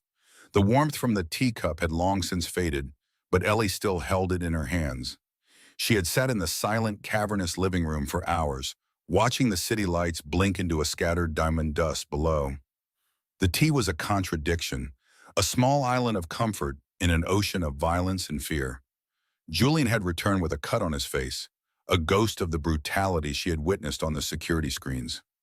Yet he had brought her this, a simple cup of her favorite chamomile tea, made exactly how she liked it. He had noticed. In the midst of his dark, chaotic world, he had noticed a small, insignificant detail about her. The thought was more unsettling than any threat. It was a crack in the wall she had built around herself, a tiny, confusing glimmer of light in the oppressive darkness of his presence. Sleep did not come easily. When it finally did, it was shallow and fraught with anxious dreams. She was running down endless corridors, the sound of her own frantic heartbeat echoing in her ears. A noise pulled her from the dream, a low sound that was real and present in the silent penthouse. It was a voice, thick with sleep and something else, something like pain.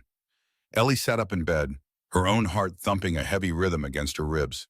The sound came again, a muffled groan from the direction of the living room. Her first instinct was to stay put, to lock the door and pretend she had heard nothing. This was Julian's world, his home. His demons were not her concern, but a morbid curiosity mingled with a sliver of something she refused to name pulled her from the bed. The floor was cold against her bare feet as she crept out of her room. The sprawling living area was bathed in the ghostly blue and silver light of the city at night. Shadows stretched long and distorted from the minimalist furniture, turning the familiar space into a strange, alien landscape. She saw him then. Julian was not in his bedroom. He was asleep on one of the long leather sofas, still dressed in the dark trousers and white shirt from the day before. His suit jacket was slung over a nearby chair, and an empty glass stood on the floor beside him. He was on his back, one arm thrown over his eyes, the other clenched into a fist at his side. He shifted, his head turning on the cushion, and mumbled again. Ellie froze, hiding in the deep shadow of a structural column. She could hear him more clearly now. It was not just a groan of discomfort. He was speaking, his voice a low, tortured whisper. "Anna," he breathed out, the name a raw, broken thing. "Anna, don't." His body tensed, a shudder running through his powerful frame. He looked nothing like the untouchable, calculating man who controlled the city's underbelly. In the throes of his nightmare, he looked breakable. He looked haunted. The name hung in the air between them, a question she had no right to ask. Who was Anna? A sister? A lover? A ghost from the past he so carefully concealed behind layers of tailored suits and cold fury. He thrashed slightly, his hand unclenched, and reached for something that wasn't there. "I'm sorry," he whispered, the words so quiet she almost didn't catch them. An apology from Julian Thorne. It felt like witnessing a star fall from the sky. It was impossible. Her mind reeled. This was the man who had trapped her, who had threatened her, who lived by a code of power where apologies were a fatal weakness. Yet here he was, stripped bare by sleep, begging forgiveness from a phantom. A wave of pity, unwanted and deeply confusing, washed over her. It was followed by a sharp stab of fear. A man this haunted was a man with deep, dangerous wounds, and wounded animals were the most unpredictable. She stood there for a long moment watching him, a silent observer of a private agony. The impulse to go to him, to shake him awake, was a fleeting, foolish thought. She didn't dare. Instead, she retreated as silently as she had come, closing her bedroom door with a soft click and leaving him alone with his ghosts. The next morning, the tension at the breakfast table was a physical presence. Sunlight streamed through the floor-to-ceiling windows, making the polished marble floors gleam. A lavish spread of food sat untouched between them, a silent testament to the absurdity of their situation. They were playing house in a palace, two strangers bound by a document neither of them remembered signing. Julian was already there when she emerged, dressed in a crisp, dark gray shirt, his hair still damp from a shower. The cut on his cheekbone was more visible in the daylight, a stark, angry line against his skin.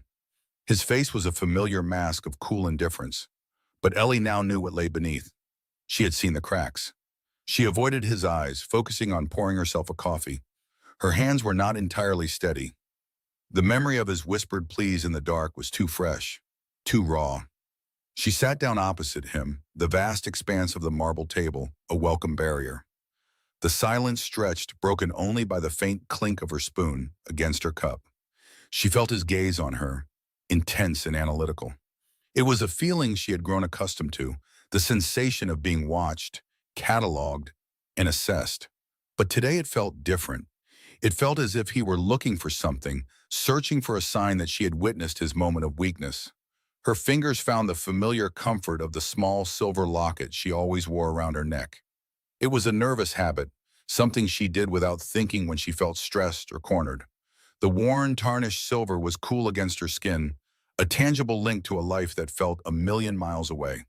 She traced the simple, floral engraving on its surface, her thumb rubbing over the smooth, worn metal. It was her anchor in this storm.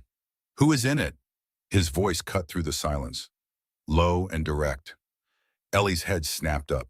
He was looking right at her, his gray eyes fixed not on her face, but on the locket in her hand. The question was so unexpected, so jarringly personal, that she couldn't form a reply. In all their tense interactions, he had never asked her anything about herself. He had made demands, issued threats, and stated facts. He had never shown a single spark of curiosity about the person he now called his wife. Her first instinct was to recoil, to clutch the locket to her chest and tell him it was none of his business.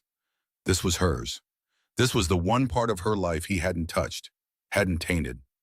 She looked at him, searching his expression for a motive. Was this a new strategy? A way to find a vulnerability he could exploit? But his face was unreadable, his gaze steady. There was no mockery in his eyes, no hint of a threat. There was just a quiet, waiting stillness. The man from the nightmare flickered in her memory. The man who had whispered a woman's name in agony. Maybe this was not a strategy. Maybe it was just a question. Slowly, her fingers fumbled with the tiny, stubborn clasp.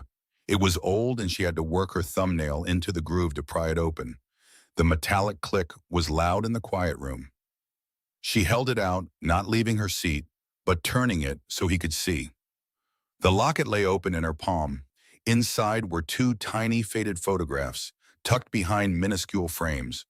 On one side was a young woman with kind eyes and the same auburn hair as Ellie. On the other was a man with a gentle smile, his arm wrapped around the woman's shoulders. They were young, happy, and so full of life. "My parents," she said, her voice barely above a whisper.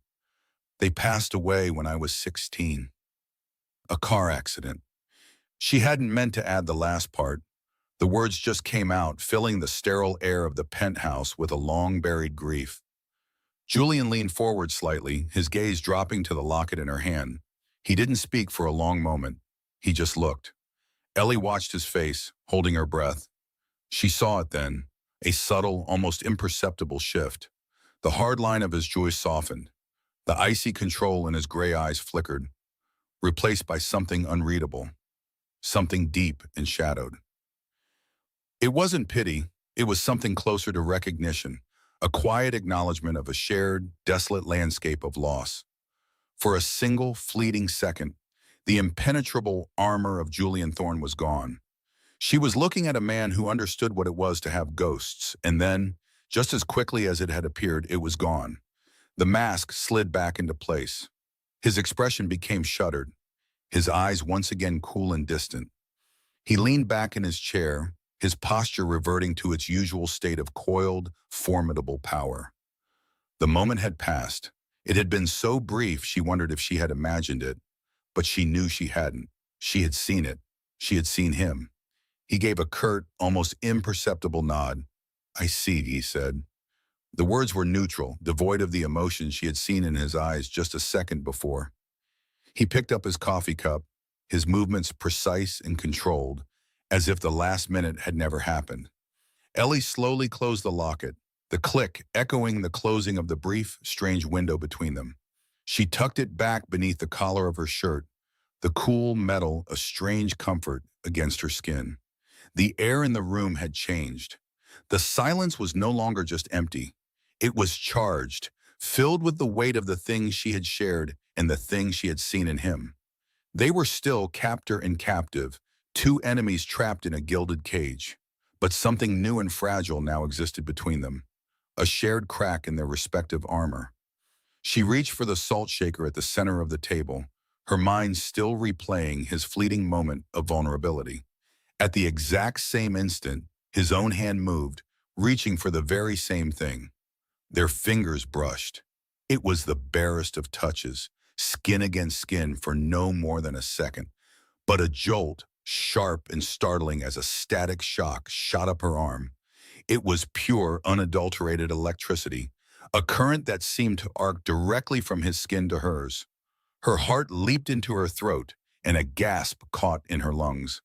They both pulled back their hands at the same time, as if they had been burned. Ellie stared at her hand, then at his, which now rested on the table, his fingers slightly curled. He was staring at his hand too, his expression taut and unreadable. The brief, accidental contact had felt more intimate than a kiss, more shocking than a blow. It was a spark in the dark, an undeniable connection that neither of them had sought. They looked up, and their eyes met across the table. All the carefully constructed walls, all the threats and the silence, vanished in that single charged look. The air between them grew heavy, thick with unspoken tension. The silence that followed their accidental touch was louder than any argument. It stretched through the rest of the evening, a thin, high wire of tension strung between them in the cavernous penthouse. Ellie had retreated to her room, the door a silent barrier. She could still feel the ghost of his skin against hers, a strange warmth that had nothing to do with temperature. It felt like a current, a dangerous and unwanted signal that had momentarily lit up every nerve in her body. She had spent hours staring at the platinum band on her finger, the cold, heavy metal, a stark contrast to the fleeting heat of that touch. It was a shackle, she reminded herself, a symbol of her captivity. Yet, for a single terrifying second, it had felt like something else entirely. The next morning, the apartment was still steeped in that same charged quiet. Ellie moved through the kitchen like a ghost, making coffee with practiced, silent motions. She was acutely aware of Julian standing by the vast floor-to-ceiling windows, a dark silhouette against the pale dawn sky. He hadn't spoken a word to her. He didn't need to.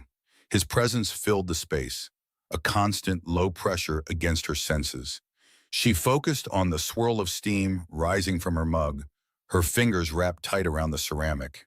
It was an anchor in the disquiet. She heard the soft chime of the private elevator, a sound that now signaled an intrusion into their shared prison. Marcus Cole stepped into the living area, his expression unreadable, but his presence solid and serious. He held a slim, dark gray tablet in his hand. He nodded once to Ellie, a gesture of professional courtesy, before turning his full attention to Julian. He didn't waste time with pleasantries. His voice was low and gravelly, cutting through the morning stillness. "The preliminary blood work came back," he said, his eyes fixed on his boss. "For both of you." Ellie froze, her coffee mug halfway to her lips. She could feel Julian turn from the window, his gaze like a physical weight. She remained where she was, near the kitchen island, a silent party to a conversation that was fundamentally about the ruin of her life. "And?" Julian's voice was flat, devoid of any emotion. It was the voice he used for business, for problems that needed solving. "You were both drugged," Marcus stated simply. He tapped the screen of the tablet. It was a sophisticated sedative, fast-acting, designed to cause disorientation and amnesia. It's not a commercial compound. This was specifically formulated. Whoever made it knew exactly what they were doing. A strange, bitter feeling washed over Ellie. It wasn't relief, not exactly. It was a cold, sharp vindication. She wasn't crazy. She hadn't been drunk. Someone had done this to them. She lowered her mug to the counter, her hand trembling slightly. All those days of self-doubt, of Julian's cutting implications that she had simply been careless, dissolved in Marcus's clinical words. She had been so sure, and he had looked at her like she was a hysterical child. She lifted her eyes and met Julian's gaze across the room. There was no apology in his expression, no flicker of remorse for his earlier accusations. There was only a dark, calculating intensity. He wasn't focused on the past. He was already moving forward, hunting for the cause. "They wouldn't have used something traceable back to a standard source," Julian murmured, more to himself than to anyone else. He walked over to Marcus and took the tablet. His fingers swiped across the screen, scanning the technical data of the report. The cold blue light of the screen illuminated the hard lines of his face. "This tells us what, but not who." "It tells us it was a planned professional attack," Marcus countered. "Not a random act. They wanted you compromised, disoriented, but alive. The wedding, the scandal, it was the objective, not a byproduct." Julian looked up from the tablet, his gray eyes locking onto Marcus. "Get the security footage from the Elysian. The entire night, every camera angle from the main floor, the service corridors, the private lounges. I want to see every second from the moment I sat down with Petrov until the casino closed." He glanced over at Ellie, his expression unreadable. "You'll be needed for this as well. You were the other target." Ellie bristled at the command in his tone, but she couldn't deny the logic. A part of her, the part that craved answers, wanted to see it. She wanted to see the moment her life had been stolen from her. She gave a stiff, jerky nod. The shared glance felt less like an order and more like the grim acknowledgement of two soldiers being sent into the same battle. An hour later, the vast television screen that usually displayed abstract art was a grid of black and white video feeds. It was like looking at a dozen different versions of the past. Julian sat in a low armchair, leaning forward, his elbows on his knees. Marcus stood beside him, operating a laptop connected to the display, his fingers moving quickly across the keyboard. Ellie sat on the edge of a sofa a few feet away, her hands clenched in her lap. The air was thick with concentration. They started with the high-stakes poker game. Ellie watched herself on the screen, a ghost in a uniform, her face a mask of professional neutrality as she served drinks. She saw Silas Petrov, his slick smile and predatory eyes following her every move. She saw Julian, his face an impassive fortress, but she could now see the tension in his shoulders, the way his fingers rested on his cards. It was a silent war, and she had been the battlefield. "There," Julian said, his voice sharp. He pointed at the screen. Petrov's comment, "Rewind 30 seconds and isolate the audio." Marcus complied. The sound was faint, but clear enough. Silas's smooth voice, laced with insinuation, slithered from the speakers. Ellie flinched, the memory of his words making her skin crawl. She watched Julian on the screen. He didn't react, didn't even blink. But on another camera angle, a close-up, she saw his hand tighten around his whiskey glass, his knuckles turning white. It was the same way he had gripped his glass that night he watched her on the monitors after she rejected him. A quiet, contained rage. "He was baiting me," Julian said, his voice a low rumble, trying to make me lose my composure in front of the other players. He failed, Marcus noted. You took the pot 20 minutes later. The game wasn't the point, Julian replied, his eyes never leaving the screen. It was a distraction. Keep going. Forward to when she left the table. Marcus fast-forwarded the footage. They watched Ellie finish her duties at another table before heading towards the employee lounge. Then she stopped at the main bar. That's when I got the drink, she said, her voice barely a whisper. She felt a knot tighten in her stomach, watching her past self, so oblivious to the cliff she was about to be pushed from. Zoom in on the bartender, Julian commanded. The image of a young man with slicked-back hair filled the screen. He was smiling at the on-screen Ellie, sliding a colorful cocktail across the bar. I didn't know him, Ellie said, her memory sharpening. I thought he was new. I'd never seen him work that station before. His name is Leo. He was hired 6 weeks ago, Marcus supplied, reading from the laptop. His background check was clean. References were solid. No one's background is clean, Julian countered coldly. It just means you haven't dug deep enough. Keep the camera on him. Go back. An hour before this. Marcus reversed the footage, the patrons of the casino moving backward in jerky motions. They watched the bartender, Leo, for several long, silent minutes. He served drinks, he polished glasses, he laughed with a waitress. He looked completely normal. Ellie started to think this was a dead end. Then he glanced at his watch and walked towards the end of the bar, disappearing into a service corridor. Switch to corridor 7, Julian ordered. The screen changed to a long, sterile hallway lined with metal doors. A moment later, Leo entered the frame. He looked around nervously before another man joined him. This man was older, dressed in a sharp suit, his face familiar to Ellie.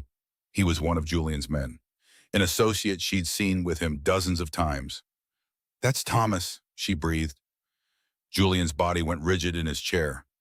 What is Thomas doing talking to a bartender? As if in answer, a third man stepped out from a recess in the hallway. He was broad with a shaved head and a cruel set to his mouth. He clapped Thomas on the shoulder, a gesture that was too familiar, too friendly. Marcus's intake of breath was sharp. That's Dmitry Volkov, he said, his voice grim. He's been Silas Petrov's lead enforcer for 5 years. The pieces clicked into place with sickening clarity. The bartender, the trusted associate, the rival's top man, all together. On the screen, Dmitry handed a small, almost invisible vial to the bartender, Leo. Then he turned to Thomas and passed him a second, identical vial. They spoke for a few more seconds, hidden from the main casino floor, a secret meeting in the heart of Julian's own territory. Then they dispersed, melting back into the life of the club. The silence in the penthouse was absolute. It was the sound of catastrophic betrayal. Now, Julian said, his voice dangerously soft, show me Thomas. After that meeting, Marcus switched the feeds again. They found Thomas re-entering the private lounge where Julian was holding court after the game. They watched as he approached Julian, carrying a single glass of whiskey on a small silver tray.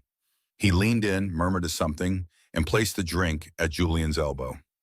Julian on screen nodded and picked it up without a second thought, his attention on a conversation with another man.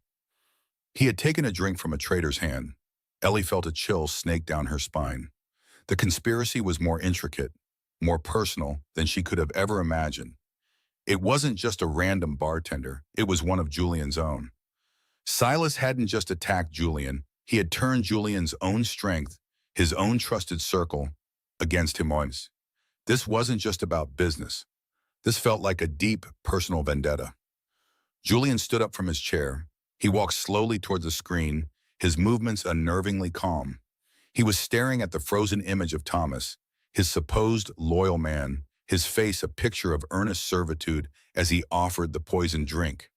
The betrayal wasn't just strategic, it was intimate. This was someone Julian had trusted, someone who had stood by his side, who knew his routines, someone who had smiled at him while handing him the key to his own public humiliation. Ellie looked at Julian's back, at the rigid set of his shoulders. She saw the man who had nightmares, the man who had asked about her locket, the man who had wordlessly brought her tea, and she saw the ruthless crime boss his enemies saw. In that moment, the two were one and the same. The vulnerability she had glimpsed was now encased in an armor of pure, cold fury. He was terrifying. And for the first time, she felt a sliver of fear, not for herself, but for the man on the screen, for Thomas. Because the look on Julian's face promised a reckoning that would be absolute. He didn't turn around. He didn't look at Ellie or Marcus. His entire world had narrowed to the face of the man who had betrayed him.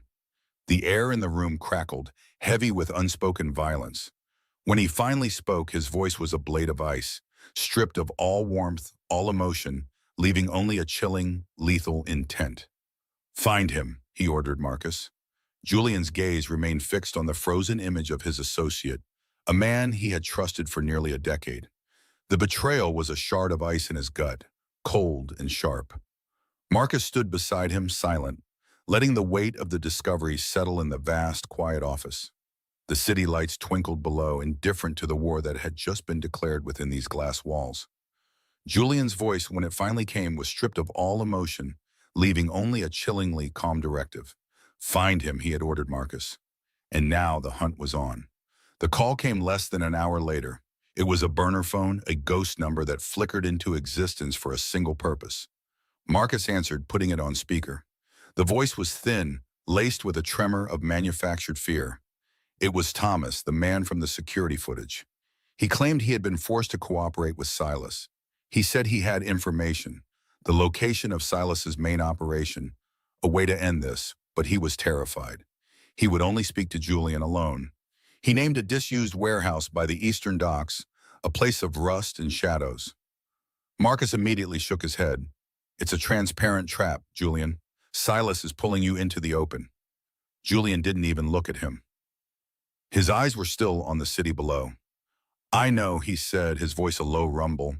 "He's dangling the traitor in front of me, expecting me to be ruled by anger. He thinks I'll walk into his snare like a rabid dog." Marcus waited. "Then what's our move?" Julian finally turned from the window, and the look in his eyes made Marcus take an involuntary step back. It was not the face of a man being ruled by anger. It was the face of a hunter about to set a trap of his own. "We give him the reaction he wants," he said. "Prepare a team." They stayed 2 blocks out, silent. "You and I are going to the warehouse." Ellie heard the front door of the penthouse click shut. She had been sitting on the sofa, curled into a corner, pretending to read a book. The silence that followed Julian's departure was heavier than his presence had been.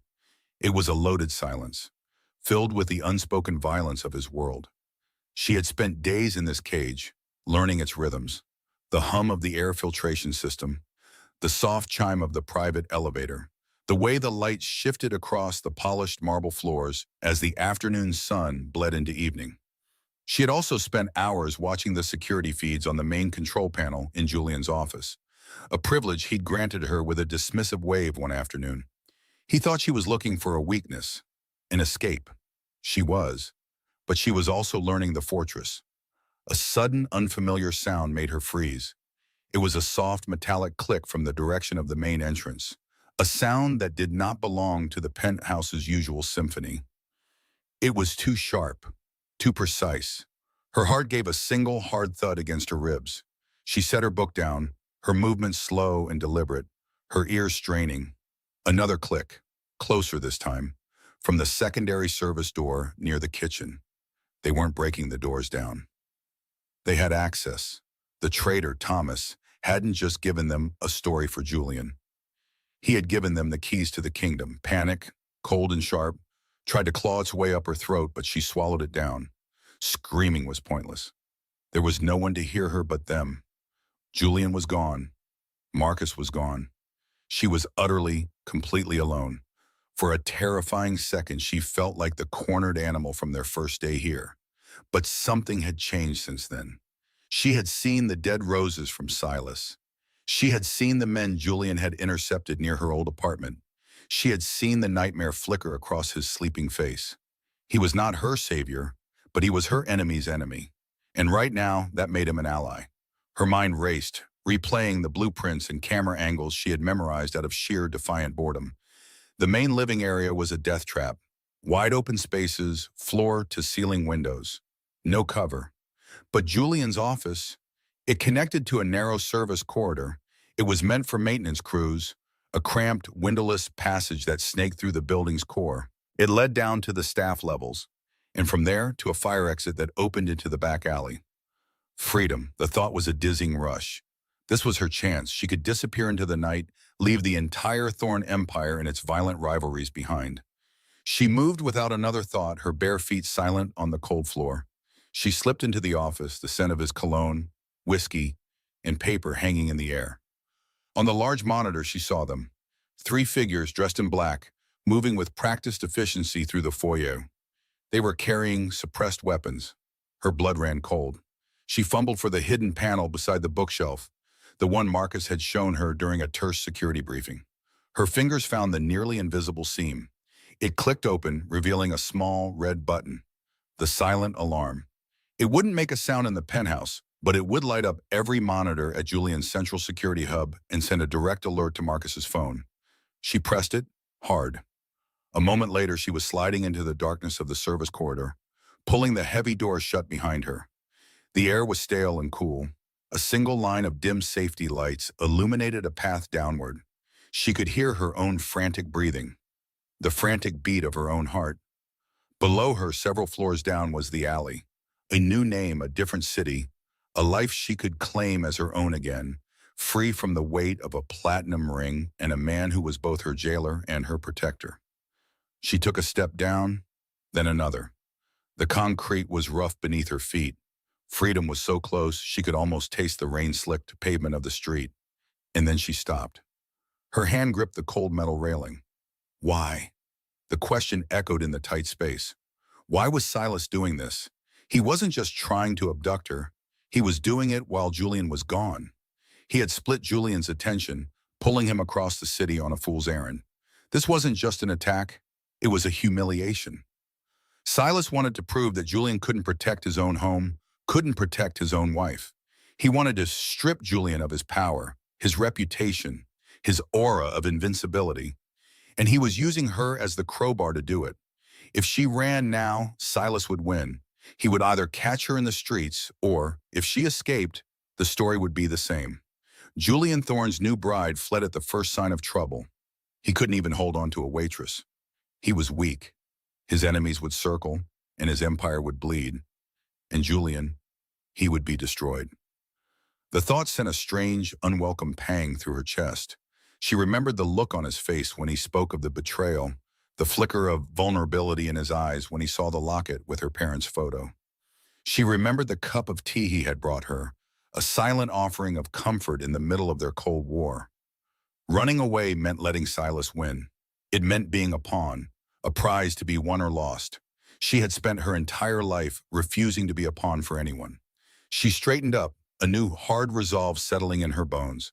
She was not a prize. She was not a victim, and she would not be used to destroy him. Her hand left the railing. She turned around and started climbing back up. Her mind was working furiously. The men were in the penthouse. They would be searching for her. The silent alarm would bring Julian's men. But how long would that take? 10 minutes? 15? Too long. She needed to create a diversion. Something big, something chaotic, something that would throw their plan into disarray and draw attention from the entire building. Something they couldn't ignore. The fire alarm. She remembered seeing the building schematics on the monitor. The residential floors below the penthouse had manual fire alarm poles in the hallways. If she could get down one level without being seen, she could trigger it. It was an insane risk.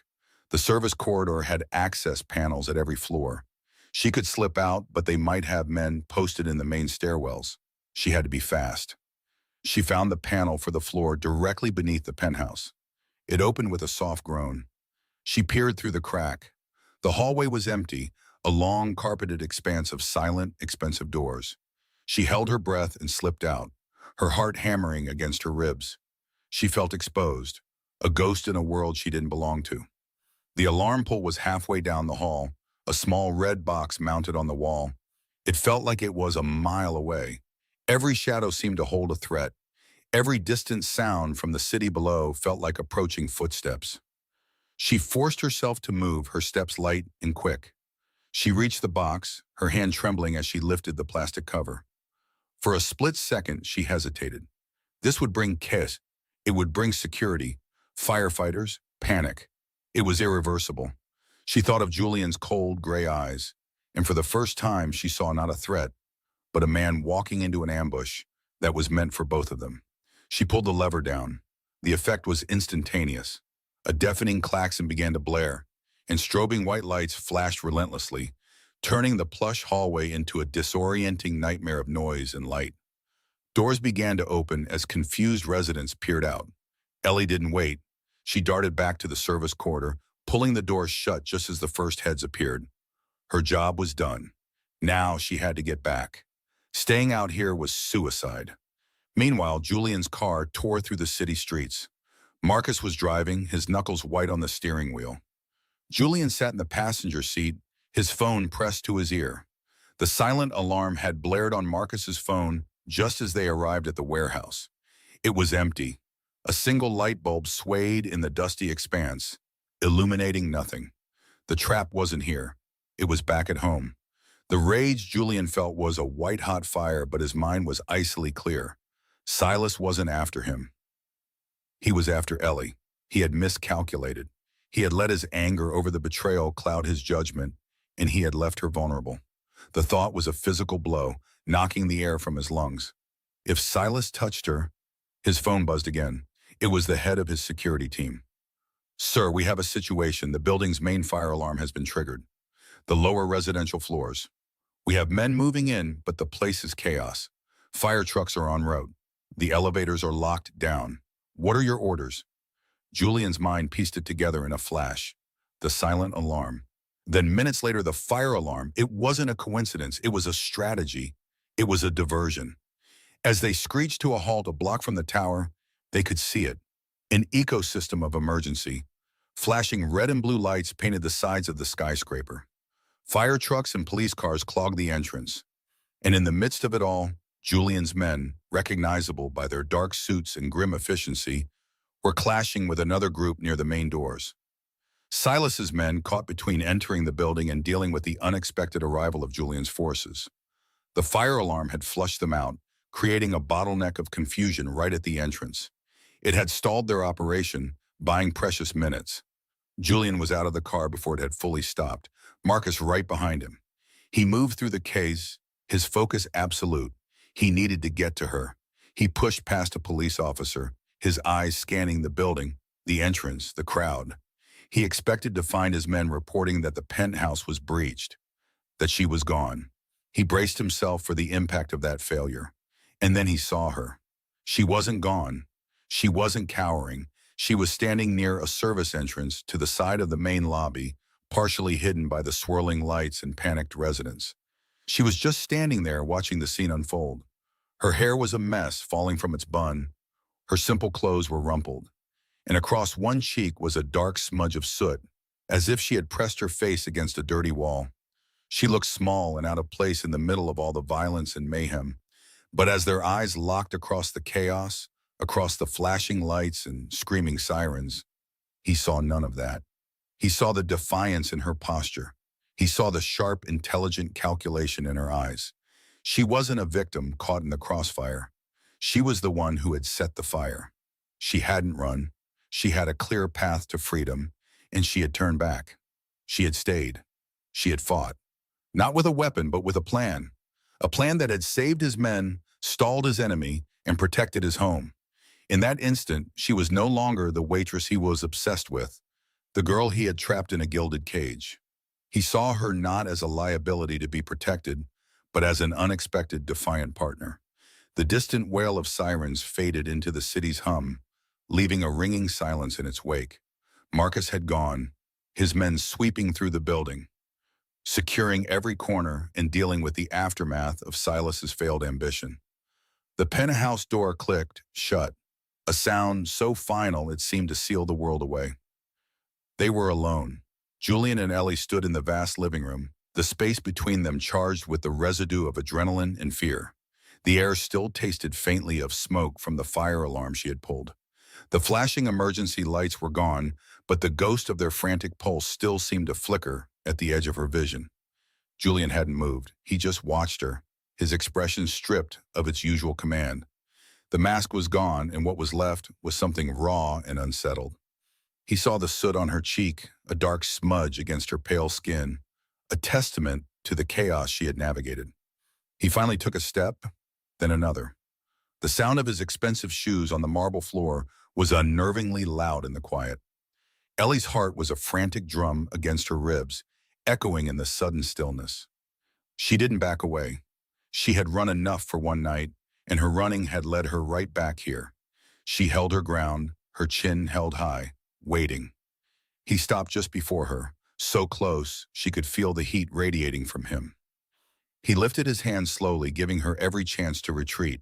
His fingers, which she had only ever imagined as tools of power, of violence, moved with an impossible gentleness. He didn't speak. His thumb brushed against her cheek, carefully, deliberately, wiping away the streak of soot. The touch was feather light, yet it sent a tremor through her entire body. It was an apology, a thank you, a question, all in one silent gesture. Her breath caught in her throat. She stared into his gray eyes and saw not a predator, but a man who looked just as lost as she felt. His hand dropped, but he didn't step back. His voice, when he finally spoke, was rough and low, stripped of its usual iron control. "I thought he had you," Julian said, the words costing him more than any business deal ever had. "When I got Marcus's call, when I realized the penthouse was the target, I pictured them breaking down that door." He looked away for a second, toward the shattered glass of the terrace door that his men had boarded up. His jaw was tight, a muscle twitching violently. "I started this," he confessed, his gaze returning to her, sharp and full of self-loathing. "This obsession with you. It was a sickness. The need to own something I couldn't have. To control the one person who told me no." He shook his head, a gesture of profound disgust. "I dragged you into this hell because my pride couldn't take a single rejection. I saw you as a prize, a challenge, and I am sorry for that. More sorry than you can ever know." His words hung in the air, a confession she never thought she would hear. It was the truth, ugly and unvarnished. She listened, her own emotions a tangled knot in her chest. She had wanted to hear this, had dreamed of him admitting how wrong he was. But hearing it now, after everything, didn't bring the satisfaction she expected. It just brought a deep, aching sadness for both of them. "But tonight," he continued, his voice dropping even lower, breaking slightly on the last word, "when I was driving back here, imagining what Silas would do to you just to hurt me, that wasn't about pride. That wasn't sickness." He took a shuddering breath. "That was terror, a kind of fear I have never felt in my life. The thought of losing you. It wasn't about losing a possession, Ellie. It was about losing you." He said her name like it was a prayer and a curse. He looked utterly undone, the most powerful man in the city, laid bare by a fear he couldn't control. Tears pricked at the back of Ellie's eyes, hot and sharp. For weeks, she had seen him as a monster, a captor. But in his shattered voice, she heard the echoes of her own terror, the fear of being alone, of being consumed by a world far too big and cruel. "I could have run," she whispered, her voice surprisingly steady. The admission felt monumental. "When Silas's men broke in, I escaped through the service passage. The alarm was going off, everyone was distracted. I had a clear path. I could have been halfway across the city before anyone even knew I was gone." Julian's face went pale. The thought had clearly occurred to him, and the confirmation that she had the chance, that she had been free, seemed to wound him deeply. "Why didn't you?" he asked, his voice barely audible. "Why come back?" This was the question that had been circling in her own mind. Why had she traded certain freedom for this terrifying uncertainty? She looked at the man before her, at the faint cut on his cheek from a battle fought for her, at the exhaustion and raw fear in his eyes. She thought of the cup of tea left for her on a cold night. She thought of the flicker of humanity she saw when he looked at the locket holding the image of her parents. Small, fragile things in a world of violence and power. "Because running felt like letting him win," she said, finding her truth in the moment. "Letting Silas win, letting you win, in a way. Letting this whole world turn me into a victim who just runs and hides." She took a breath, meeting his gaze without flinching. "But that's not the only reason. I stayed because I saw you, not the monster, not the crime boss. In moments, just for a second, I saw someone else. She saw confusion in his eyes, so she continued, the words tumbling out now. The man who brought me tea when he thought I wasn't looking. The man whose nightmares are so loud they wake up the whole penthouse. The man who saw a picture of my parents and didn't look through it, but at it. Her voice softened. I didn't stay to save you, Julian. I stayed because I think I saw someone worth saving. A profound silence descended upon them. Her confession was a mirror to his own, an admission that she too had seen past the role they were forced to play. She had seen the cracks in his armor and hadn't used them to escape, but had instead chosen to stand beside them. He searched her face, his gray eyes moving over her features as if seeing them for the first time. He saw not the defiant waitress or the unwilling bride, but the woman who had faced down his worst enemy and chosen to stay. The woman who had just offered him a sliver of grace he knew he did not deserve. The air grew thick, heavy with everything that had happened and everything that was about to. The distance between them was no longer a battlefield. It was a bridge. Slowly, as if moving through water, he leaned in. It was not the predatory move of a man taking what he wanted. It was hesitant, questioning. His eyes asked for permission in a way his words never could. He was giving her the power, the final choice. And in the stillness of her body, in the slight parting of her lips, she gave him his answer. His mouth met hers. It was not a kiss of fire and demand, as she might have once imagined. It was devastatingly gentle. It tasted of smoke and fear, and a desperate, aching relief. It was the collapse of 1,000 walls at once. All the anger, all the resentment, all the terror of the past weeks melted away in that single point of contact. Her hands, which had been clenched into fists at her sides, slowly uncurled. She lifted one to his chest, feeling the frantic, powerful beat of his heart beneath her palm. It matched the rhythm of her own. He deepened the kiss, a soft groan escaping his throat. It was a sound of surrender. He wasn't conquering her. He was giving himself over to her. One of his hands came up to cup the back of her head, his fingers tangling in her hair, holding her as if he was afraid she might vanish. The other hand went to her waist, pulling her flush against him, closing the last inch of distance between their bodies. It was a kiss that spoke of lonely nights and silent breakfasts, of shared nightmares and unspoken fears. It was the first truly honest conversation they had ever had. The kiss ended, but they did not pull apart. He rested his forehead against hers, their breath mingling in the small space between them. His eyes were closed. She could feel the slight tremble in his hands. The storm was over.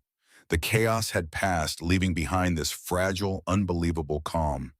The penthouse was no longer a cage, and he was no longer a warden. They were just two people breathing in the quiet aftermath, scarred and shaken, but whole. They were, for the first time, finally on the same side. The kiss had been a storm. The silence that followed was the world after rain, clean, quiet, and new. They had stood in the center of the penthouse, foreheads touching, breathing each other in as the city lights blinked on below. That moment had not been an ending. It was a beginning, raw and terrifying and true. Months later, the morning sun spilled across the same penthouse floor, but it was a different place. The cold, minimalist expanse had been softened. A stack of Ellie's dog-eared novels sat on the marble coffee table. A vibrant green succulent, once a lonely resident of her old windowsill, now thrived in the light pouring through the vast window. The air, which once smelled only of expensive cleaner and Julian's cold ambition, now carried the rich aroma of fresh coffee and the faint, sweet scent of the pastries they were sharing. It smelled like a Sunday. It smelled like home. Ellie watched him from across the small table they'd set up by the window. Julian Thorne, the man who had once been a terrifying shadow in her life, now sat in his shirt sleeves, his dark hair slightly rumpled.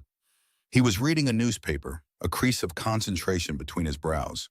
The sight was so normal, so beautifully ordinary, that it made her heart ache with a quiet, protective love. He looked up, his gray eyes catching hers, and the stern line of his mouth softened into a small, private smile that was hers alone. She smiled back, her fingers wrapping around her warm mug. This peace was still a fragile thing. She knew the world Julian commanded still existed beyond these windows. She knew Marcus Cole was still a quiet, watchful presence downstairs, and that the name Thorne still inspired fear. But in this space they had built together out of the wreckage of a conspiracy, there was only this quiet, this warmth, this man. Julian folded the newspaper and set it aside. His movements were always deliberate, but today they held a different weight, a kind of solemn gravity. He reached into the pocket of his trousers. Ellie watched, her curiosity piqued. He rarely had surprises. Their life was one of routine, a safe harbor they had both consciously chosen. He placed his closed fist on the polished wood of the table between them. For a long moment, he just looked at her, his expression unreadable. Then he opened his hand. Lying on his palm was a small, tarnished brass key. Ellie's breath caught in her throat. She recognized it instantly. The worn teeth, the slightly bent shaft. It was the key to her old apartment. The key to the life she had fought so hard to protect. The life he had inadvertently taken from her. A sudden chill snaked through the morning's warmth. She stared at it, a tiny metal ghost on the vast landscape of his hand. All the old feelings rushed back in a dizzying wave. The fear, the defiance, the desperate longing for a freedom she thought she had lost forever. Julian slid the key across the table. It stopped just inches from her hand, gleaming dully in a patch of sunlight. His voice, when he spoke, was low and steady. It held none of the old command, only a quiet, vulnerable sincerity. Slas Petrov is gone, he said simply. His entire network has been dismantled. The men who betrayed me, the ones who drugged us, they've been dealt with. He did not elaborate. He never did. Ellie had learned not to ask for the details of that world. There are no more threats. No one is looking for you. No one would dare. He paused, his gaze locked on hers, searching for something. The tabloids have moved on. We are old news. Just another eccentric billionaire and his strange wife. A flicker of humor touched his lips, but it didn't reach his eyes. His eyes were deadly serious. You are safe now, Ellie. Completely safe. She understood what he was saying, what he was offering. Her gaze dropped back to the key. It represented a door, an escape, an exit from the gilded cage that had, impossibly, become a sanctuary. She could take it. She could walk out of this penthouse, out of his life, and reclaim the small, simple existence she had once craved. No one would stop her. The man sitting opposite her was giving her his word, and she knew with absolute certainty that he would keep it. Her mind conjured the image of her old apartment, the smell of old books and dust, the lumpy sofa and the dripping faucet in the kitchen, the lonely quiet of evenings spent with only a novel for company. It had been her fortress of independence. She had been proud of her ability to survive on her own. She had guarded that life with every fiber of her being. But it was also a lonely life, a life of looking over her shoulder, a life where her sharp tongue was a necessary shield against a world that didn't care. She had been free, but she had also been profoundly alone.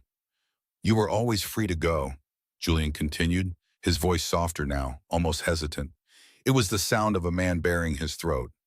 From the very first day, I just made it impossible. I was a monster. I saw something I wanted and I took it, because that is what I knew how to do. His confession hung in the air between them, honest and raw. But what I feel for you now, it has nothing to do with possession.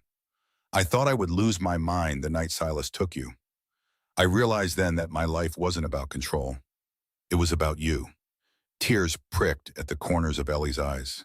She thought of that night, the smoke, the cases, her own heart pounding as she chose to stay, to fight for him. She had seen the real man beneath the armor that night, a man capable of fear, of desperation, of a love so fierce it was terrifying. I am giving you the choice I should have given you from the start, he finished, his voice barely a whisper. A real choice. No consequences. No danger. You can go back to your life. I will even make sure you are looked after, from a distance. You would never see me again. His hand remained flat on the table, vulnerable and open. He was offering her the world she thought she wanted, even if it cost him his own. Ellie looked from the key to his face. She saw the tension in his jaw, the faint tremor in his hand. She saw the man who had nightmares and woke up calling a name from a past he never spoke of. The man who learned what kind of tea she liked and left it for her without a word. The man who gently touched her locket and asked about her parents. The man whose kiss had felt like coming home after a lifetime at sea. Slowly, deliberately, she reached out. Her fingers didn't go for the key. They went for his hand. She covered it with her own, her skin warm against his. The cold metal of the key was trapped between their palms. She slid his hand and the key beneath it, back across the table toward him. His gray eyes widened, a storm of disbelief and hope swirling within them. She gave him a watery, brilliant smile. Her voice was thick with emotion, but her words were steady and clear. "I'm already home," she said. A single tear escaped his eye and tracked down his cheek. He didn't wipe it away. He just stared at her, as if seeing a miracle. The crushing weight of his fear, the fear that she would choose the past over him, visibly lifted from his shoulders. He let out a breath he seemed to have been holding for months. With a slow, deliberate motion, he turned his hand over, lacing his fingers through hers. The brass key fell to the table, forgotten. Their platinum wedding bands, the symbols of their forced union, clicked together softly. The sound no longer echoed with the cold finality of a trap being sprung. It was a quiet chime, a promise, a future they had not been given but had fought for and had chosen together. What would you have done? One line in the comments, let's argue it out together. Where did the story catch you? Which scene made you stop and think? A small like is a small move, but it's a big support for this channel. See you in the next story. Subscribe so you don't miss it.